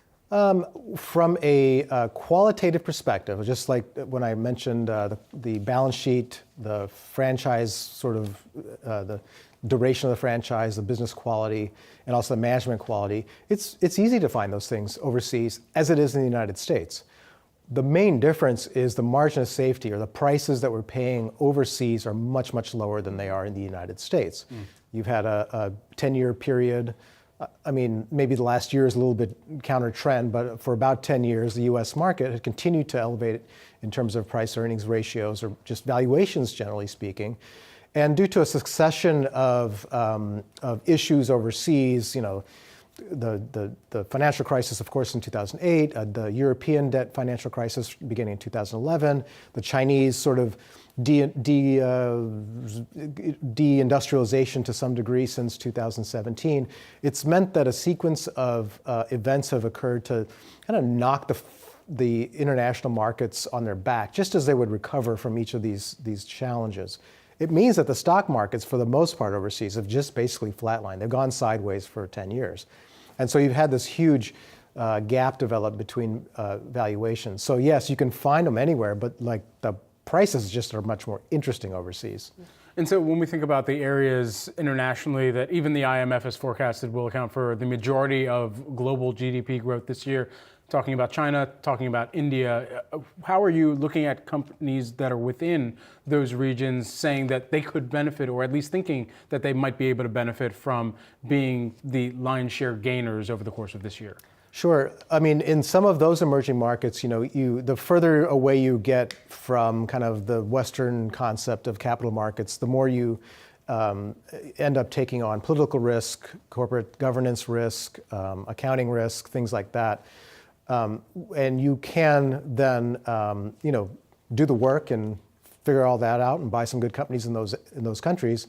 Or you can go to Europe or even companies in the United States that have exposure to those countries, and you get the growth through the exposure of those developed market companies in those countries without the baggage of corporate governance or it's like political risks and even sometimes currency risks. So our favorite approach is to go to Europe, for instance, Japan, U.S. of course, to get that exposure.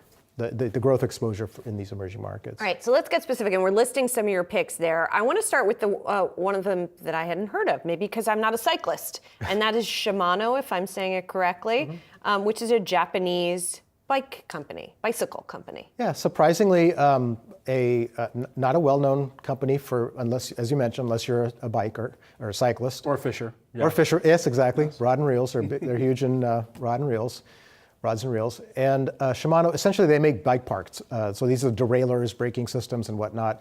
On a bicycle, the most expensive part of that bike is really the bike parts, with some exceptions when you get into high spec frames and whatnot for racing. Sorry to interrupt. Are you a cyclist? Are you somebody who bicycles, and that's how you know about the company? I mean, I don't eat at McDonald's, but I own the stock. Right. No, I was just curious because I think of Buffett as somebody who sort of has an emotional feeling about particular companies or particular products potentially. Sure. I mean, I'm flattered that you'd put Buffett in the same sentence as Centerstone, but despite that not being the case, the common element with a Buffett approach and Shimano is that they dominate the market. There's only one real competitor, and it's really a roll-up competitor called SRAM. The business is growing. It is, quote unquote, cyclical, but it is generally a growth business. Younger people are getting more and more into cycling. And so it has all the elements of a good franchise, a good stable business. Management team has been over the years very good with buying back stock and distributing cash flow to shareholders through dividends. And the balance sheet is solid. So I mean, you have all of the elements of a franchise, a Buffett-like company, but the stock is down significantly from its peak, had a huge COVID bump, and then it's reversed most of that, and it's trading for 15 times earnings. One of the other picks that you had, Ryanair, of course, as we think about the broader air travel demand situation right now, why Ryanair? So Ryanair is the only airline I've ever owned in my entire life, and I've been doing this for 30 years. And it's because most of these airline businesses, they tend to lease the airplanes. They don't really have assets.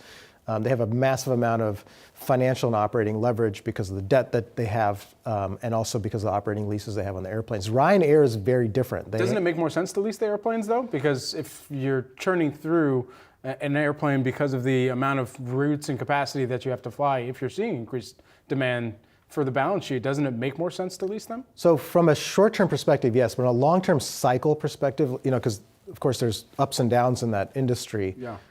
When demand goes down, passenger traffic goes down, if you lease the airplane can get mothballed and you're still paying the lease payment. If you own the airplane, you can mothball the airplane. You're sort of paying through kind of just deferred maintenance and whatnot, but you're not having to pay the cost of ownership of that airplane. So it is able to manage when you own it. It's more expensive to build an airline business this way, but when you own the asset, you can manage your cycles much more appropriately. And you've seen that with these guys. They own the assets. They have the lowest. Another asset they have is the slots at these low, kind of like these airports that are not city center. Sure. And so they can, between the two, offer the lowest price, and it's a structural advantage. In other words, no one else is coming in there to replicate that. They can't. It'd be too expensive to replicate that management or that competitive position. So again, this is a different industry than Shimano, right? And you do have these ups and downs. Sure. But as far as the franchise goes and stability and durability of that business, it has it. It has a good balance sheet. Management team's good. Actually, management team has been excellent in deploying capital to further shareholder interests. And the stock has done essentially nothing because of all the reasons you'd expect. Yeah. Well, I mean, you had some other picks, but we'll have to have you back to talk about those because we're almost out of time. Thank you so much for being here. Abhay Deshpande is Centerstone Investors Chief Investment Officer. Thank you. All right, let's wrap up your first 2 hours of trading and take a minute to talk about what's coming up for the rest of the day at Yahoo Finance Live. Brad? Yeah, that's right. We've been talking a lot about Netflix's unimpressive quarter, but what are all of you saying? Allie Canal takes it from Wall Street to Main Street. She asked New Yorkers where they stand on Allie Netflix. on the street? Oh, Allie on the street, and asking New Yorkers, my goodness, they probably got the fighting words out the gate. We've got the answers next. And later, clear skies ahead for the airline industry, or so they say. United Airlines CEO said summer demand will be high this season. Is he overpromising, and will the airlines be able to keep up? Rochelle Okufa is going to speak to a former pilot about exactly what the industry needs to do to come out on top.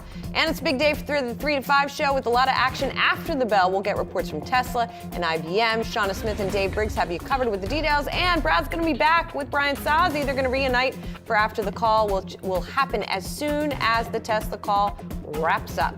All right, stay tuned. The next hour of trading, Rochelle's got you.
Welcome to Yahoo Finance Live. It's 11 a.m. on the East Coast, 8 a.m. on the West. I'm Rochelle Okufa. Here's a look at what I'm watching this morning.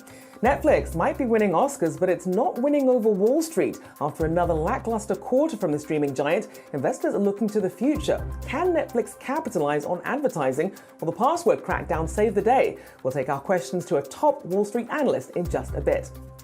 Plus, clear skies ahead.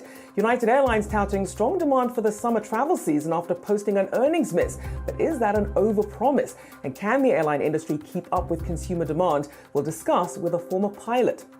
And Coinbase CEO Brian Armstrong says he's not afraid to leave the US if lawmakers do not clear their heads around regulation. But what would that move signify for the crypto industry? And will Coinbase actually go through with it? We have that story coming up. But first, let's check in on how the major indices are faring 90 minutes into the trading day. Relatively flat here, still sort of mulling earnings season here. We see the Dow there down by about 0.25%, the S&P also down 0.2%. Similar situation for the Nasdaq there, down about 0.33% as well. Let's also check in on the Treasury market, see if it's risk on or risk off there. As we can see here, the 5-year seeing gains there, up about 1.6 on the day at 3.73%. The 10-year also up 1.4%. The 30-year up 0.77%. So at least some risk flowing out of Treasuries right now. All right, turning now to our top story. Who's watching the watchers? Wall Street may be seeing red at Netflix on the company's subscriber and profit forecasting, but so much of its earnings story depends on its users. Yahoo Finance's Alexandra Canal braved the streets of New York City to hear what they had to say. Hi, Rochelle. Yes, and I want to play a little bit of a clip that we have from the streets of New York. I wanted to get the vibe check, really, of whether or not users would continue to pay for their Netflix account. Would they continue to be, those freeloaders that we know eventually they're going to get kicked off? Here's a little bit more of what they had to say. Right now, I'm watching the Powerpuff Girls, but I don't really got like a favorite thing. I barely use it. Netflix is pretty good, but I don't watch it that often, so I'm probably not the best person because it's mostly for the kids. No, I use someone else's. I use my brother's. Would you ever pay for your own account? No. So that was just a taste of what some people told me, a wide range of opinions there. Yes, there are some that say, no, I would absolutely not pay for my own account, while others did surprisingly say, yeah, I would be down if I were forced to. I was also surprised to see how many young people currently pay for their own account. I talked to one college-age girl, her name was Ainsley. She said she's been paying for her own Netflix for quite some time, but she did admit that that's certainly not the norm, especially among the friends her age. But, overall, I do think that there is some value here for consumers. A lot of headline-making shows. Shout out to Love is Blind. Shout out to You. Those were a few of the programs that New Yorkers said they were watching. And we even had a Yahoo Finance Twitter poll really emphasizing this value, with the majority of those poll respondents saying that Netflix would be the service that they'd be least likely to cancel. Now, I did ask people whether they subscribe to other types of services, and they said HBO Max, Hulu, Amazon Prime Video, but no shout outs for Disney Plus, which I thought was interesting. And that makes me think back to Bob Iger and his comments about undifferentiated content not really being what Disney wants. But when you think about young adults, when you think about young people, that is what's attracting them to these other types of services that have a wide range of content. So we'll see what happens once this password sharing crackdown officially hits the US sometime this quarter. I think it's going to be very volatile. We'll likely have a lot of churn, a lot of near-term noise. But the commentary on the street is that this is going to eventually level out. We're going to have some longer term growth in the back half of 2023 and well into 2024. Yeah, because I think the people who are saying, they're going to cancel Netflix because it hasn't actually happened yet. Yes. I don't know. I think once some of these great shows come out and that the withdrawals kick in, I think some of those people might be changing their minds. But obviously when you announce things like this, you do expect some sort of churn. But yeah, I think as people sort of weigh the ones that they're not willing to give up, for me, I'm not giving up Netflix. Amazon's an interesting one because you already have sort of Prime for shopping. And so this is sort of that extra benefit. So that's a sort of an interesting way into streaming. But we'll have to see if that translates into any changes in churn there. Thank you for that update, our very own Alexandra Canal there. Well, Netflix may be under pressure to eke out profits from its streaming service, but one investor says the streaming giant's focus on pure-play video streaming makes it a strong buy against its competitors. Here with his take, Ken Leon, CFRA Research Director of Equity Research. Good to see you, Ken. So we heard a little bit from people on the street there. And of course, when we look at what Wall Street was honing in on, the subscriber numbers, some of that week forward guidance in the quarterly reports, you still have a strong buy, though, and a 12-month price target of $390. What's your base case there? So obviously, we had kind of a stall with the first quarter results, where a lot of the questions from the previous video clip is, what does Netflix look like as it goes more significantly to paid sharing or friends and family, kind of getting those accounts to revenue. We're going to see that in the second quarter. Canada in the first quarter at least gives an indication that you do see some churn or cancellations. That's why they only had 1.75 million net adds and subscribers, but they have 232 million, far more than anyone else. And the other issue really relates to the ad pay plan. There hasn't been any cannibalization from the higher ad-free plan. And then advertising revenue really is not going to be material until next year. Add it all up for Netflix, it's not self-inflicted, but this is really an adjustment for longer term growth. They increased their free cash flow target. from 3 to 3.5 billion at the end of this year. And we still don't see any immediate competitors that are really going to take significant share from Netflix. Netflix management believes in the next 2 years they will gain share in all of its markets. About 45% is North America, rest of the world is the rest of their business. And so then, as you compare some of the streaming services, then you seem to think that Netflix is going to have that edge there. What are some of the risks, though, that also come with such a crowded space? Well, the risk is really viewing time, and that is not only for subscriber revenue, but it also spills over to what advertisers, where they want to put their money. When you look at the largest percentage of viewing time, the big four is Amazon Prime Video, YouTube, owned by Google Alphabet, and then also Netflix. And the fourth coming up is TikTok. The rest of the competitors are really going to grapple for, if they're going to be a strong streaming competitor, how do they do that? And it gets complicated and makes them a step slower than Netflix, which is a pure play on streaming. And so obviously their pure play on streaming is what got them here. But what about the next leg of growth? We mentioned some of the password sharing and the ad tiering as well. A lot of people are sort of eager for this, but we're seeing this slow rollout as Netflix wants to sort of learn as they go and see the reaction from consumers. What is your take on how they're rolling this out?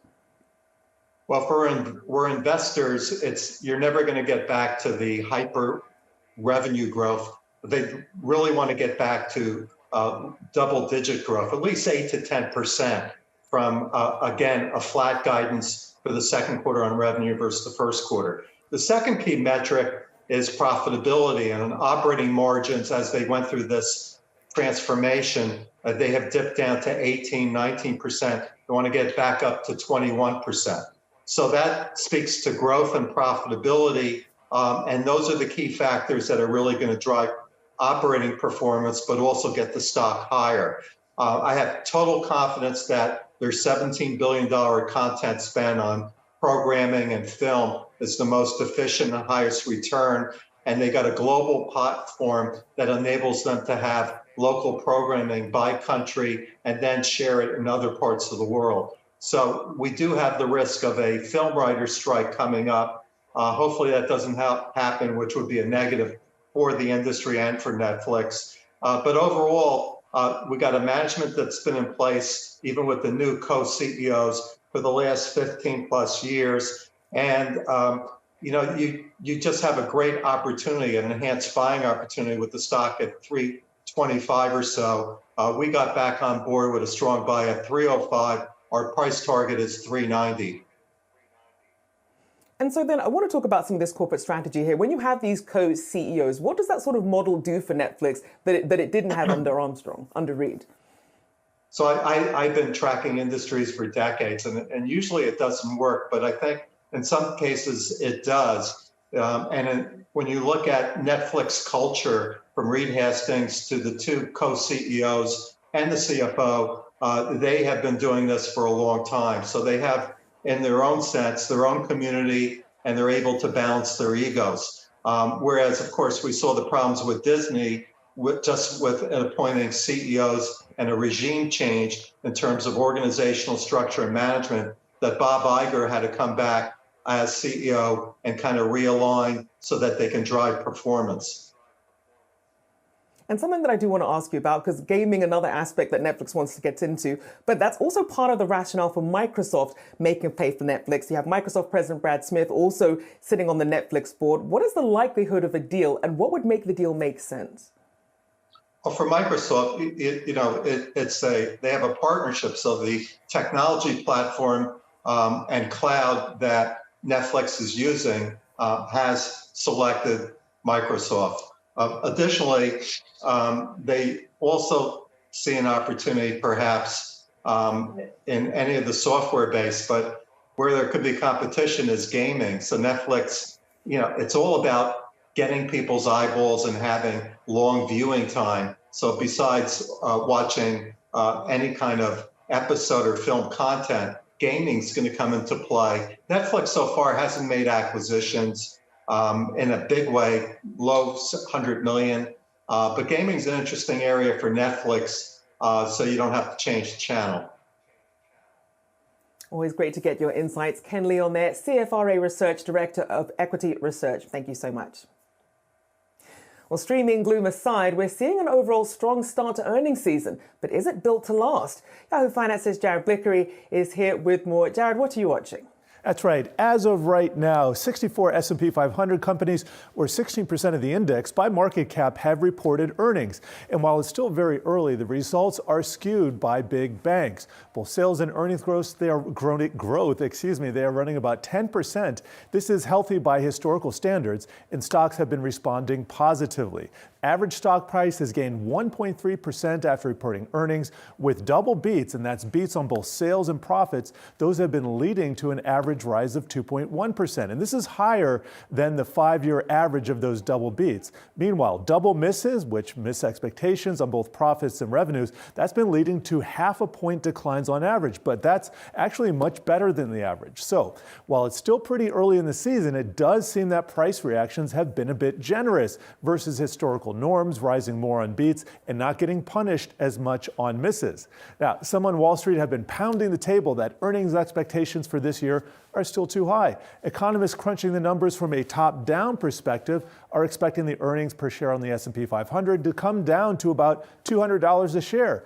But if you're deriving that number from a bottoms-up analysis, the actual profits from companies in the S&P 500, that current number is $218. So that's a big difference, 218 up here and 200 down here, a difference of opinions. And we don't know who's right just yet. But as earnings season wears on, we're going to see maybe that the bar was set too low or too high. And there's a long way to go. 436 more companies in the S&P 500, including one of the kahuna caps, Tesla, after the bell today. Just want to show you what the Nasdaq has shown in terms of performance this season. This is quarter 2 right now. You can see kind of a mixed picture, more green than red. But let me show you what software has been doing. A lot more green than red here. But then when we show what's been happening with the semiconductors, lots of red. And this is the cyclical sector that I have my eyes on this earnings season. Look for any earnings regarding any of these companies. Taiwan Semi down 6% today. ASML down 8% today. These are the bellwethers that we want to keep an eye on, Rochelle. And we know you'll be keeping track of all of that for us. Jared Blickery there for us. Thanks so much. All right, coming up, Coinbase warns that it will leave the US if lawmakers don't get their heads around regulation. What would that mean for the crypto industry? And will they actually do it? We'll discuss next.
While markets sift through the slew of corporate results as earnings season picks up, investors keep an eye on central bank moves while looking at positioning in the second quarter.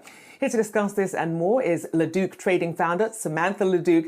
Samantha, thank you for joining us this morning. So I first want to get your impressions so far of this earnings season, given the expectations going into it. Well, expectations are for a bit of an earnings recession, but market doesn't seem to care. We still have this bullish backdrop.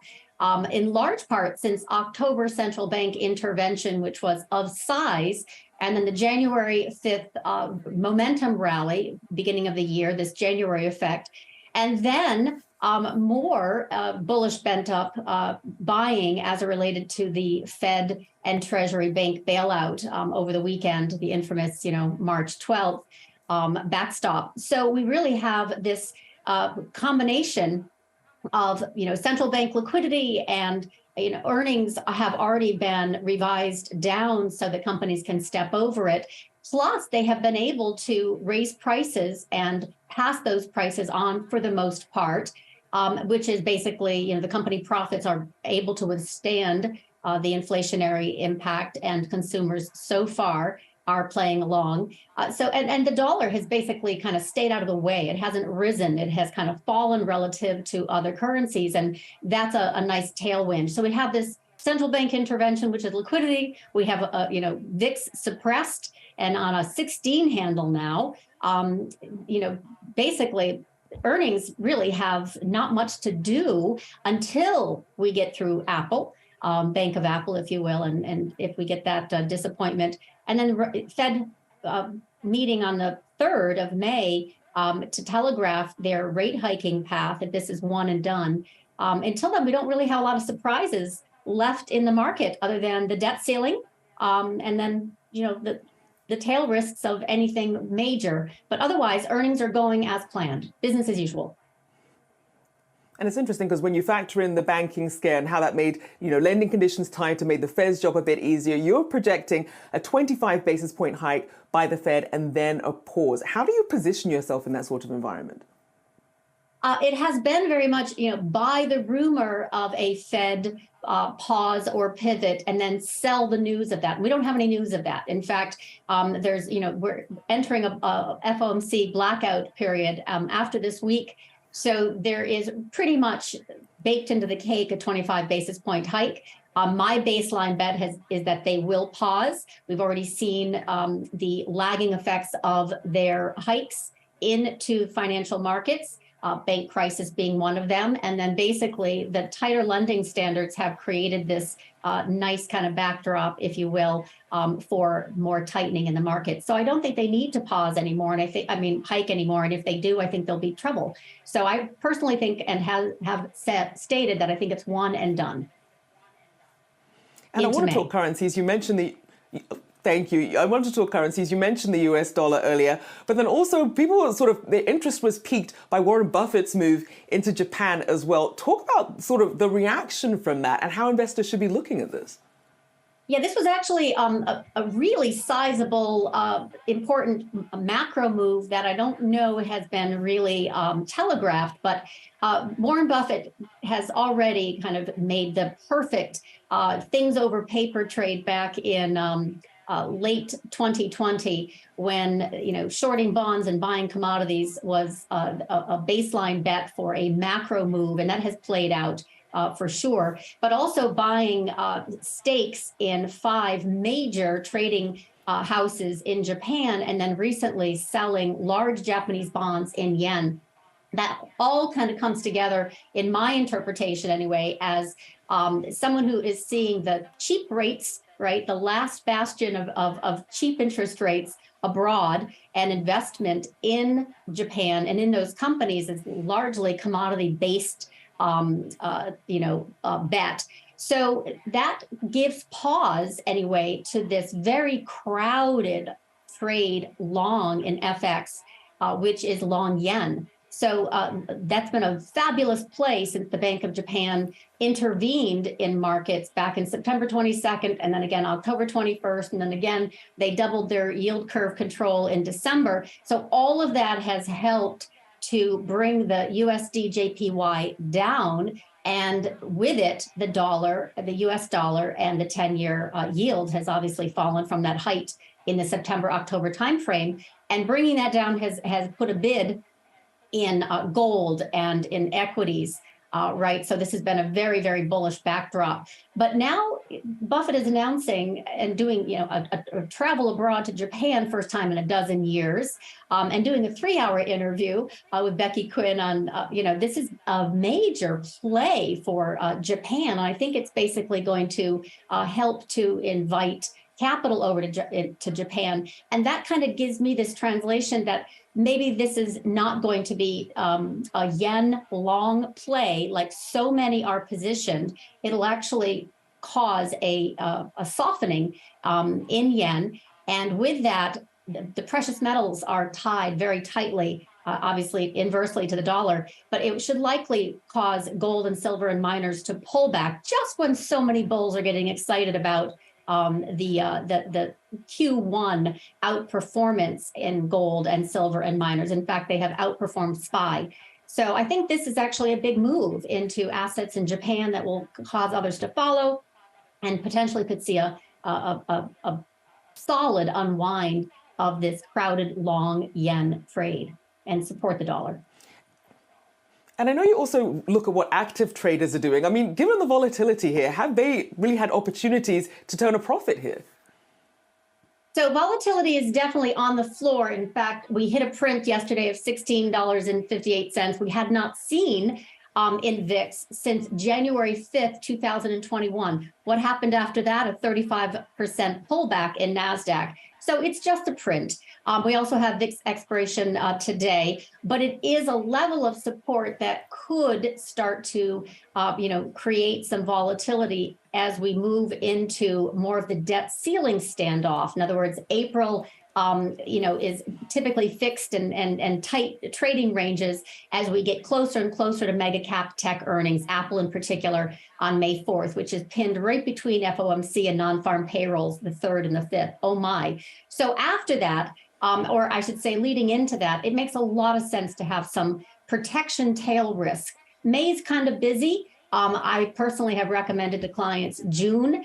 If we were to compare this to the debt ceiling standoff of 2011, the big drawdown in markets didn't come in May or June back then. It came in July. But either way, we have some absolute need, I think, for those who are managing money or managing our own to put some protection in place for that May, June, July potentiality of conflict in the debt ceiling and liquidity that has kind of left in regards to Treasury and some other kind of complicated tax day implications that we closely follow. But the point is, until earnings are kind of out of the way, we don't have a lot of events, macro event risks coming up outside of the debt ceiling. So I think volatility is very important right now, since it is so cheap to buy puts or calls and VIX. But the point is, we have a lot of risk also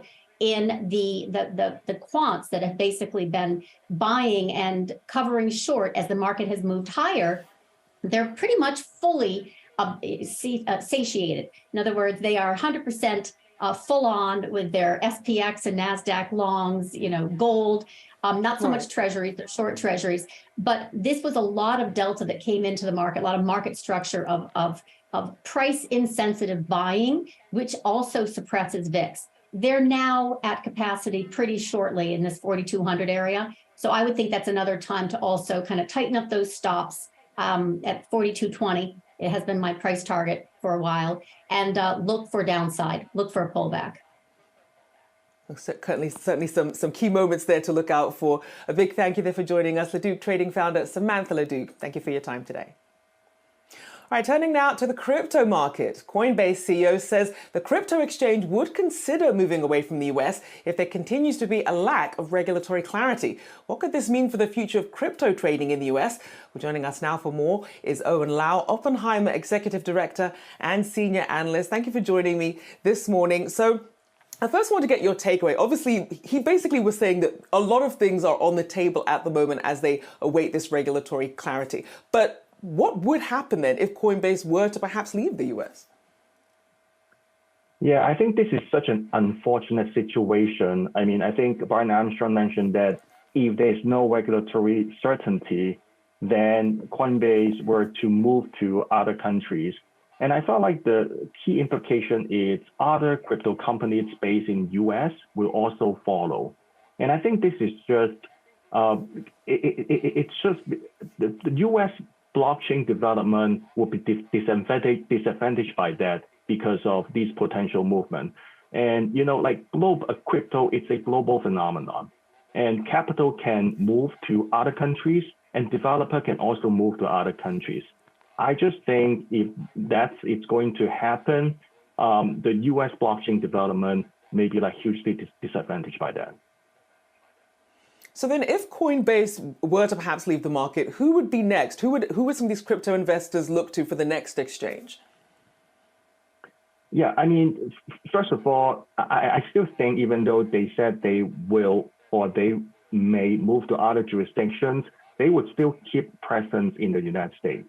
And if you look at the landscape in US, you still have Kraken, you still have Gemini, you still have even Binance US is still here in the United States. So there are still other exchanges operating here. And the question is, will they follow?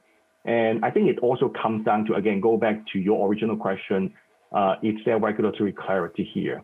And I do think the exchanges would still keep some presence here, even if they were to move to other jurisdictions, but the influence in terms of the global landscape would be minimized.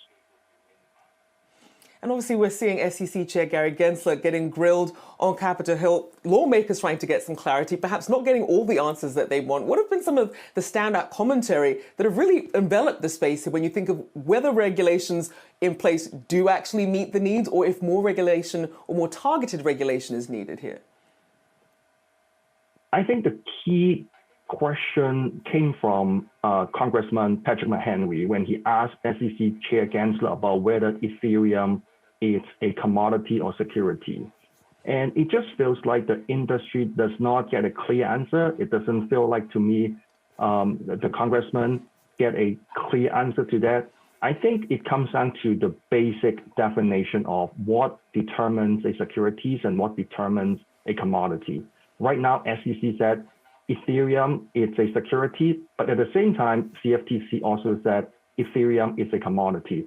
We need to find a resolution on that. We need to define whether Ethereum or any other tokens are securities or commodities so that developer can have confidence to build innovative products in the United States. And how does that translate into some of the optimism, at least, that you're seeing in a Coinbase or in some of these exchanges that are sort of waiting for this regulation to be resolved here? How, as an investor, then, should you be approaching some of these exchanges? Yeah, I think it's a tough time right now, and that's why we feel like there's a lot of upside in Coinbase, but at the same time, there's a lot of downside because of this regulatory uncertainty. And I would say the CFTC's comment on Ethereum, on Litecoin, and some other stable coins, they claim that those are commodities. That, in some sense, undermine what the SEC said in terms of how much purview SEC has or how much jurisdiction the SEC has. I don't think it changes the landscape dramatically for Coinbase in the near term, but at least I felt like it provide a good conversation for the public. It provide a good conversation for the crypto industry to really think about when or whether we should have regulatory clarity right now, because we really need a sensible regulation to move this industry forward in the United States. Otherwise, again, capital developer will move offshore. You see the MiCA in Europe is on force, and they are getting the vote, I think, later this month, and it will be effective in 2024. In Hong Kong, they also had a law as well. So we really want to prevent the companies here. They want to build the innovative products here. We want to prevent them from moving offshore. And as you mentioned, Amika, the European framework that they're laying out to really try and get ahead of some of these regulatory hurdles. A big thank you there to Owen Lau, Oppenheimer Executive Director. Thank you for joining us. All right, coming up, Lululemon spent a lot of money investing in Mirror. Now reports are out saying the company might want to sell it. So was it all just a waste of time? And what should investors look for next? We'll have the answers on the other side.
Lululemon may be looking for a potential buyer for Mirror, as the connected fitness landscape has seen a significant pullback in terms of demand.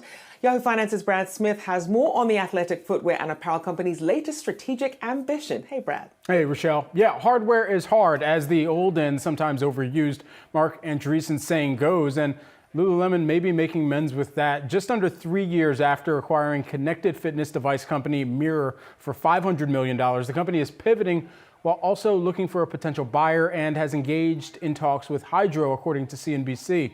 Now, what you will remember, of course, about this Mirror product is the cost of it, both pre-acquisition and the current price. One of the benefits that Lulu had touted about this is how they were going to be able to turn this into even more of a subscription model and bring down that headline price for a lot of consumers. However, this pivot goes further with what they have really laid out with the strategy from here. During the Q4 earnings call, CEO Calvin McDonald acknowledged this: while members love our content, hardware sales did not match our expectations. And even though our customer acquisition cost, the CAC, has continued to improve, it has not improved enough to maintain the current level of investment.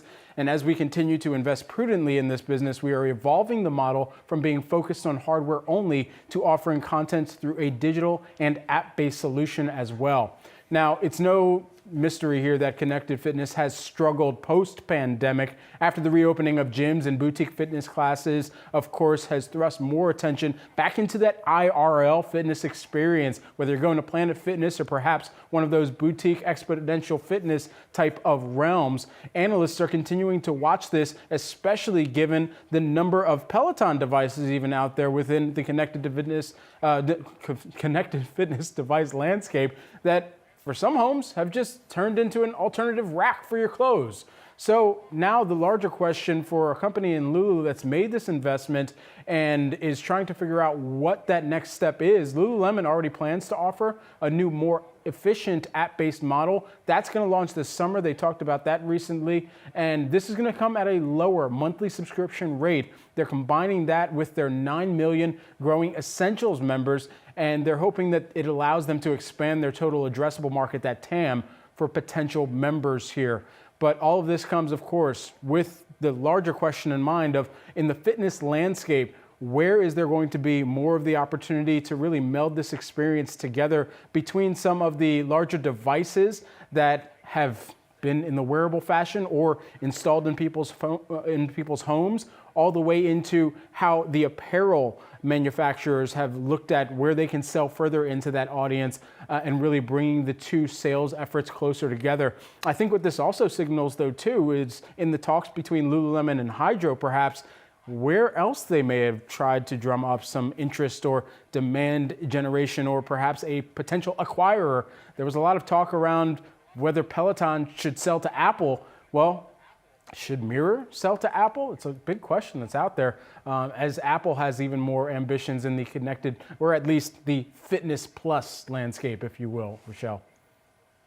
No, you raised a good point there, and have to keep in mind also consumers looking at a tougher economic situation, whether they want to splash out on some of these devices as well. Great stuff as always. Yahoo Finance's morning anchor, Brad Smith. Thanks so much. You got it.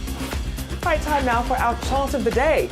Today we're watching the CBOE Volatility Index, also known as the VIX. Now it measures the fear and stress or implied volatility in the S&P 500. Its price action often shares an inverse relationship with the S&P 500, meaning that when the S&P rises, the VIX falls and vice versa. Now, the VIX's most recent decline signals the S&P 500 may rise over the next month, though technical analysis suggests a bounce could be on the horizon. Now, that could signal an increase in market volatility and cause the S&P 500 to reverse course, suggesting investors may want to consider the well-known financial proverb, sell in May and go away. All right, coming up, the airline industry says demand is high and everything is fine despite macro uncertainty. But how does that play out in their labor problems? We'll speak with an expert next.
The outlook for summer is strong, particularly international. Our consumers are prioritizing spend on premium experiences, and that's our sweet spot. We deliver some of the best experience in the sky, and consumers are wanting to travel. When we look at the second quarter coming up, we're going to have a good performance. I'm encouraged by what I see, and we're not seeing any signs of a slowdown, at least on air travel. Delta CEO Ed Bastian there predicting strong summer travel will bolster airlines, and United is sharing Delta's optimistic outlook, predicting a profitable Q2 driven by that high demand. Joining me with his thoughts on the state of airline travel is Mike Boyd, Boyd Group International President. So, Mike, do you share this optimism for what we're seeing in terms of spring and summer travel? Conditionally. I think summer travel, spring travel, that's in the can, if you will. That's pretty much there. What's going to happen in the third quarter? And Mr. Bastian is 100% accurate going after the premium customer, because the first part of the travel mix that's going to start to collapse with inflation, if it does, is the leisure end of it. And that doesn't, when Delta's moving into the premium cabin, they know what they're doing. So I would say we're fine. But what we don't know is what international is going to do. I think they're a little overly optimistic about that. And as we start by focusing on the big carriers here, looking at leisure demand, which, obviously they have been relying on, still seeing a lag in business demand as well, though. How are you expecting those two areas to fare as we go into the second and third quarters? Well, business travel is not going to come back. Look, 10 years ago, as recently as 10 years ago, you had to bring the papers from Hartford to New York to meet with the boss. Today, the boss already has that information. In other words, what we're doing right here by video is replacing a lot of business travel that used to be there. Air travel is not as efficient or as time effective as it used to be compared to other modalities. But the big issue here is leisure travel, which it seems to us on this end that the vulnerability of leisure travel is a lot less than it was before. I think leisure travel is a lot higher on the spend food chain than it was, say, 10 years ago. So I think that's going to hold out. We just don't know what inflation is going to do. So then are we back now to the more traditional travel periods, given that we had that sort of pent-up backlog of sort of travel demand coming off of the back of COVID? Have we got to return now to the usual travel periods? I think the usual travel spikes and valleys, but again, the mix of travelers is going to be different. Short-haul business travel is out because it's a very ineffective way of doing business. A lot of leisure travel. Take a look at these carriers like Avella. They're doing very well, as close as we can tell. You've got Spirit, you've got Frontier. They're after a sector of the market. And when that sector starts to go, we'll know more. But right now, it's still relatively strong. So I think we're back to a situation where we have two parallel airline systems. One is the ULCCs that go after totally leisure traffic. And the second are carriers like Delta and American, United, Southwest that go after a mix of travel. So are you expecting the same level of volatility? You mentioned some of these ULCCs, that does include a Spirit, a Frontier, Allegiant, Avella, as you mentioned there. Yeah, I think, again, as long as discretionary dollars hold in terms of and how people spend them, those carriers are going to be fine because they've done very well entering new markets. I mean, the ability to spike traffic to Florida is just astounding to me. Just absolutely astounding. But that means that people are willing to spend on that, even if they can't afford an egg for breakfast. Yeah, you mentioned there an egg. Obviously, we're talking about inflation here. You mentioned trans-Pacific travel as well, that being a part of it. You say that is uncertain. What are some of the biggest risks you see in that side of the business? Can you say China? Can you see CCP? That's the biggest risk. Again, take a look at it. When China starts to advertise how they're going to attack Taiwan, which they did last week, that kind of slows down people wanting to go see the pandas in Chengdu. So I think Northern Pacific is going to be very dead. It's not going to come back. We think China traffic, China-US will be about 100,000 this year. It used to be 8 million. That's not coming back. Other areas like Australia and New Zealand, like United's betting on, that'll be fine. But North Pacific travel is not going to do well in the next couple of years. I'll certainly be tracking that. We do appreciate you joining us this morning. Mike Boyd there, Boyd Group International President, for joining me this morning. All right, coming up, consumers are feeling the inflation pinch in household good prices.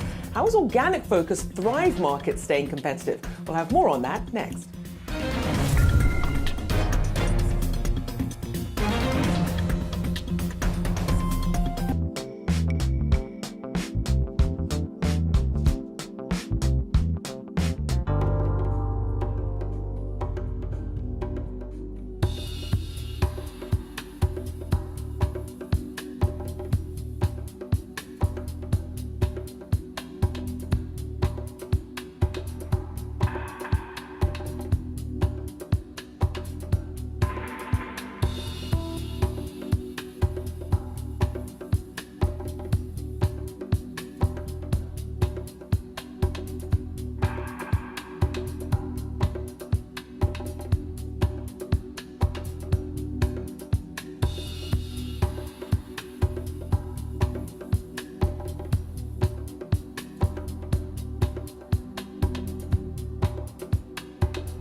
Online membership-based marketplace Thrive Market aims to offer healthy and organic foods for less. But as consumers are pinched with inflation, how does it stay competitive with mega names like Amazon Fresh, Instacart, and even wholesale retailer Costco? Thrive Market co-founder and CEO Nick Green joins us now, along with Yahoo Finance's Brooke De Palma. A big welcome to you here. So I first want to talk about how food inflation has affected how you're pricing things when you do keep in mind some of these mega components of this online grocery space with a Walmart or an Instacart or an Amazon. Yeah, well, I mean, first to just back up a little bit about our model, we have a membership model. So people pay an annual fee of $60 a year, equivalent to about $5 a month. And that gets them access to lower prices. So by getting our margin from membership, it actually gives us a lot of flexibility to push our prices as low as we possibly can. We also hyper curate our catalog. So instead of going into a grocery store and having 40,000 non-perishable SKUs, we've got about 5,000 or 6,000, which gives us more purchasing power. So we've actually found, despite the inflation, we've been able to be pretty resilient in keeping our prices low, certainly relative to competitors. And while we've definitely seen some cost increases, we found ways to squeeze and move our business in a way to still pass on value to our members. And let's talk a little bit about that membership fee. It does, like you said, cost $60 a year. How do you ultimately attract customers to come to Thrive Market over, say, a Whole Foods where they don't have to pay that membership fee? That's a great question. And it's obviously what we have to do every single time we bring on a new member. We have 1.2 million paid members today. So I think we've been pretty successful in the short time we've been in existence. And what it really comes down to, first and foremost, is savings. Our average member makes back more than $30 in savings per order, which means in 2 orders, they've literally made back the entire annual membership fee. So for most of our members, it becomes a no-brainer very, very quickly. And they view it as an investment. They invest in that membership. They also know that when they buy a membership, their membership sponsors a membership for a low-income family. So we don't ever want anyone to be turned away because they can't afford the membership. So we give free memberships to low-income families, to first responders, to military veterans, to teachers. And I think people feel good about not only getting those savings themselves, but being part of a community that's really focused on good overall. And right now, Thrive Market picking up momentum. You've been around for a while, but overall, the online grocery delivery space has really upped the ante in the recent years, especially because of the pandemic. Now, like I mentioned before, delivery ultimately costs subscription-based, but you also have to pay or rather make a purchase of over $49 to get free delivery. How large is the average order, and how do you stay competitive, especially as others like Instacart and like Whole Foods have day of delivery? I know you guys do ground shipping only. That's a great question. Really, that actually for us was less about cost and a lot more about our mission. If you're trying to deliver day of, your carbon footprint is going to be a lot higher. If you're trying to do air shipping to get next day from a geographic distance, you're going to be using an order of magnitude more carbon footprint. And if you have a lot of onesie twosie items that go in and are taking up a lot of space and are ordered individually and each ship out separately, you're going to be having a much worse environmental impact. So the approach that we took was to say to our members, look, this is the minimum order that we're asking for. Here's why we're asking for it. And let's all come together to make sure that we consolidate our orders. People order on Amazon on those onesie twosies because they can. Once you tell people what the impact of that is on the environment, a lot of them do want to change their purchasing behaviors. And I think our member is a perfect example of that. So, our average order has more than 15 items. It has more than $90 worth of product. And the impact of that is good for the business. It means we can actually offer more savings because we don't have to have as much cost in shipping and packaging. And then it's really good for the environment where we can use ground shipping. And the types of products that we ship are primarily things that are your pantry staples, right? So anything that you would buy in the non-perishable section of a grocery store, you can buy you'd buy on Thrive. And most of those items are not things that you need this minute, next hour, or even this day. So we're able to get to more than half our members in 1 day or less on shipping. We're able to get to 95% in 2 days or less. And for the kinds of products that we're selling, for the planning that most people do on their grocery list, it works just fine. And our approach has been less, let's do every possible thing to give people instant convenience, and more let's balance having something that's convenient and also good for the planet and also good for people's wallets, right? Where we are able to deliver these real significant savings. So then when you have such a niche, we also announced plans to convert to a public benefit corporation. Talk about the benefit from the investor side that shareholders will get from this move. Yeah, it's an interesting question because I think so many people assume that if you're going to serve a mission, people and purpose and planet, that therefore that's somehow going to be at the expense of your profits. And we really found the exact opposite to be the case. I mean, the first way that that's the case is just writ large. Our mission and our business opportunity are the same thing. We're trying to make healthy, sustainable living easy, affordable, accessible to everybody. That is literally what our public benefit corporation status will allow us to do and build into our charter. But that's also the business opportunity that we're pursuing. So the profits and the purpose go hand in hand. We've also found that when we do those things and we talk about those things to our members, to our community, we get it back in spades in terms of loyalty, in terms of renewal rates, in terms of referrals. And we're best in class on a lot of those metrics, we believe, because that mission resonates with people. So ultimately, when you look in the long term, we think we're going to be a shining example of how profits and purpose go hand in hand. And that's also part of our, kind of call it the meta mission. We want to show that businesses that are mission driven can actually do better from a profit standpoint, so that other businesses don't see that false dichotomy that I think for so long has been assumed. I mean, obviously still a big road ahead trying to eat the lunch of, say, a Whole Foods or a Walmart, but an interesting niche here that you have, and we'll certainly be keeping an eye on that. A big thank you to Nick Green, Thrive Market co-founder and CEO, alongside Yahoo Finance's own Brooke DePalma. Thank you so much. All right, let's get you a final check of the markets as we head into the noon hour. We still see here a negative picture, though some of the selling action picking up a little bit, but still relatively flat as markets digest earnings season. The Dow there now of about 100 points there, about 1/3%. The S&P also down just slightly there, about 6 points. And the Nasdaq also some of those losses pairing as well, just down there about 15, 16 points as we head into the noon hour. Well, that will do it for now, but I will be back with you at 11 a.m. Eastern, and don't forget to come back to Yahoo Finance at 3 p.m. Eastern for our coverage to continue. We'll see you then.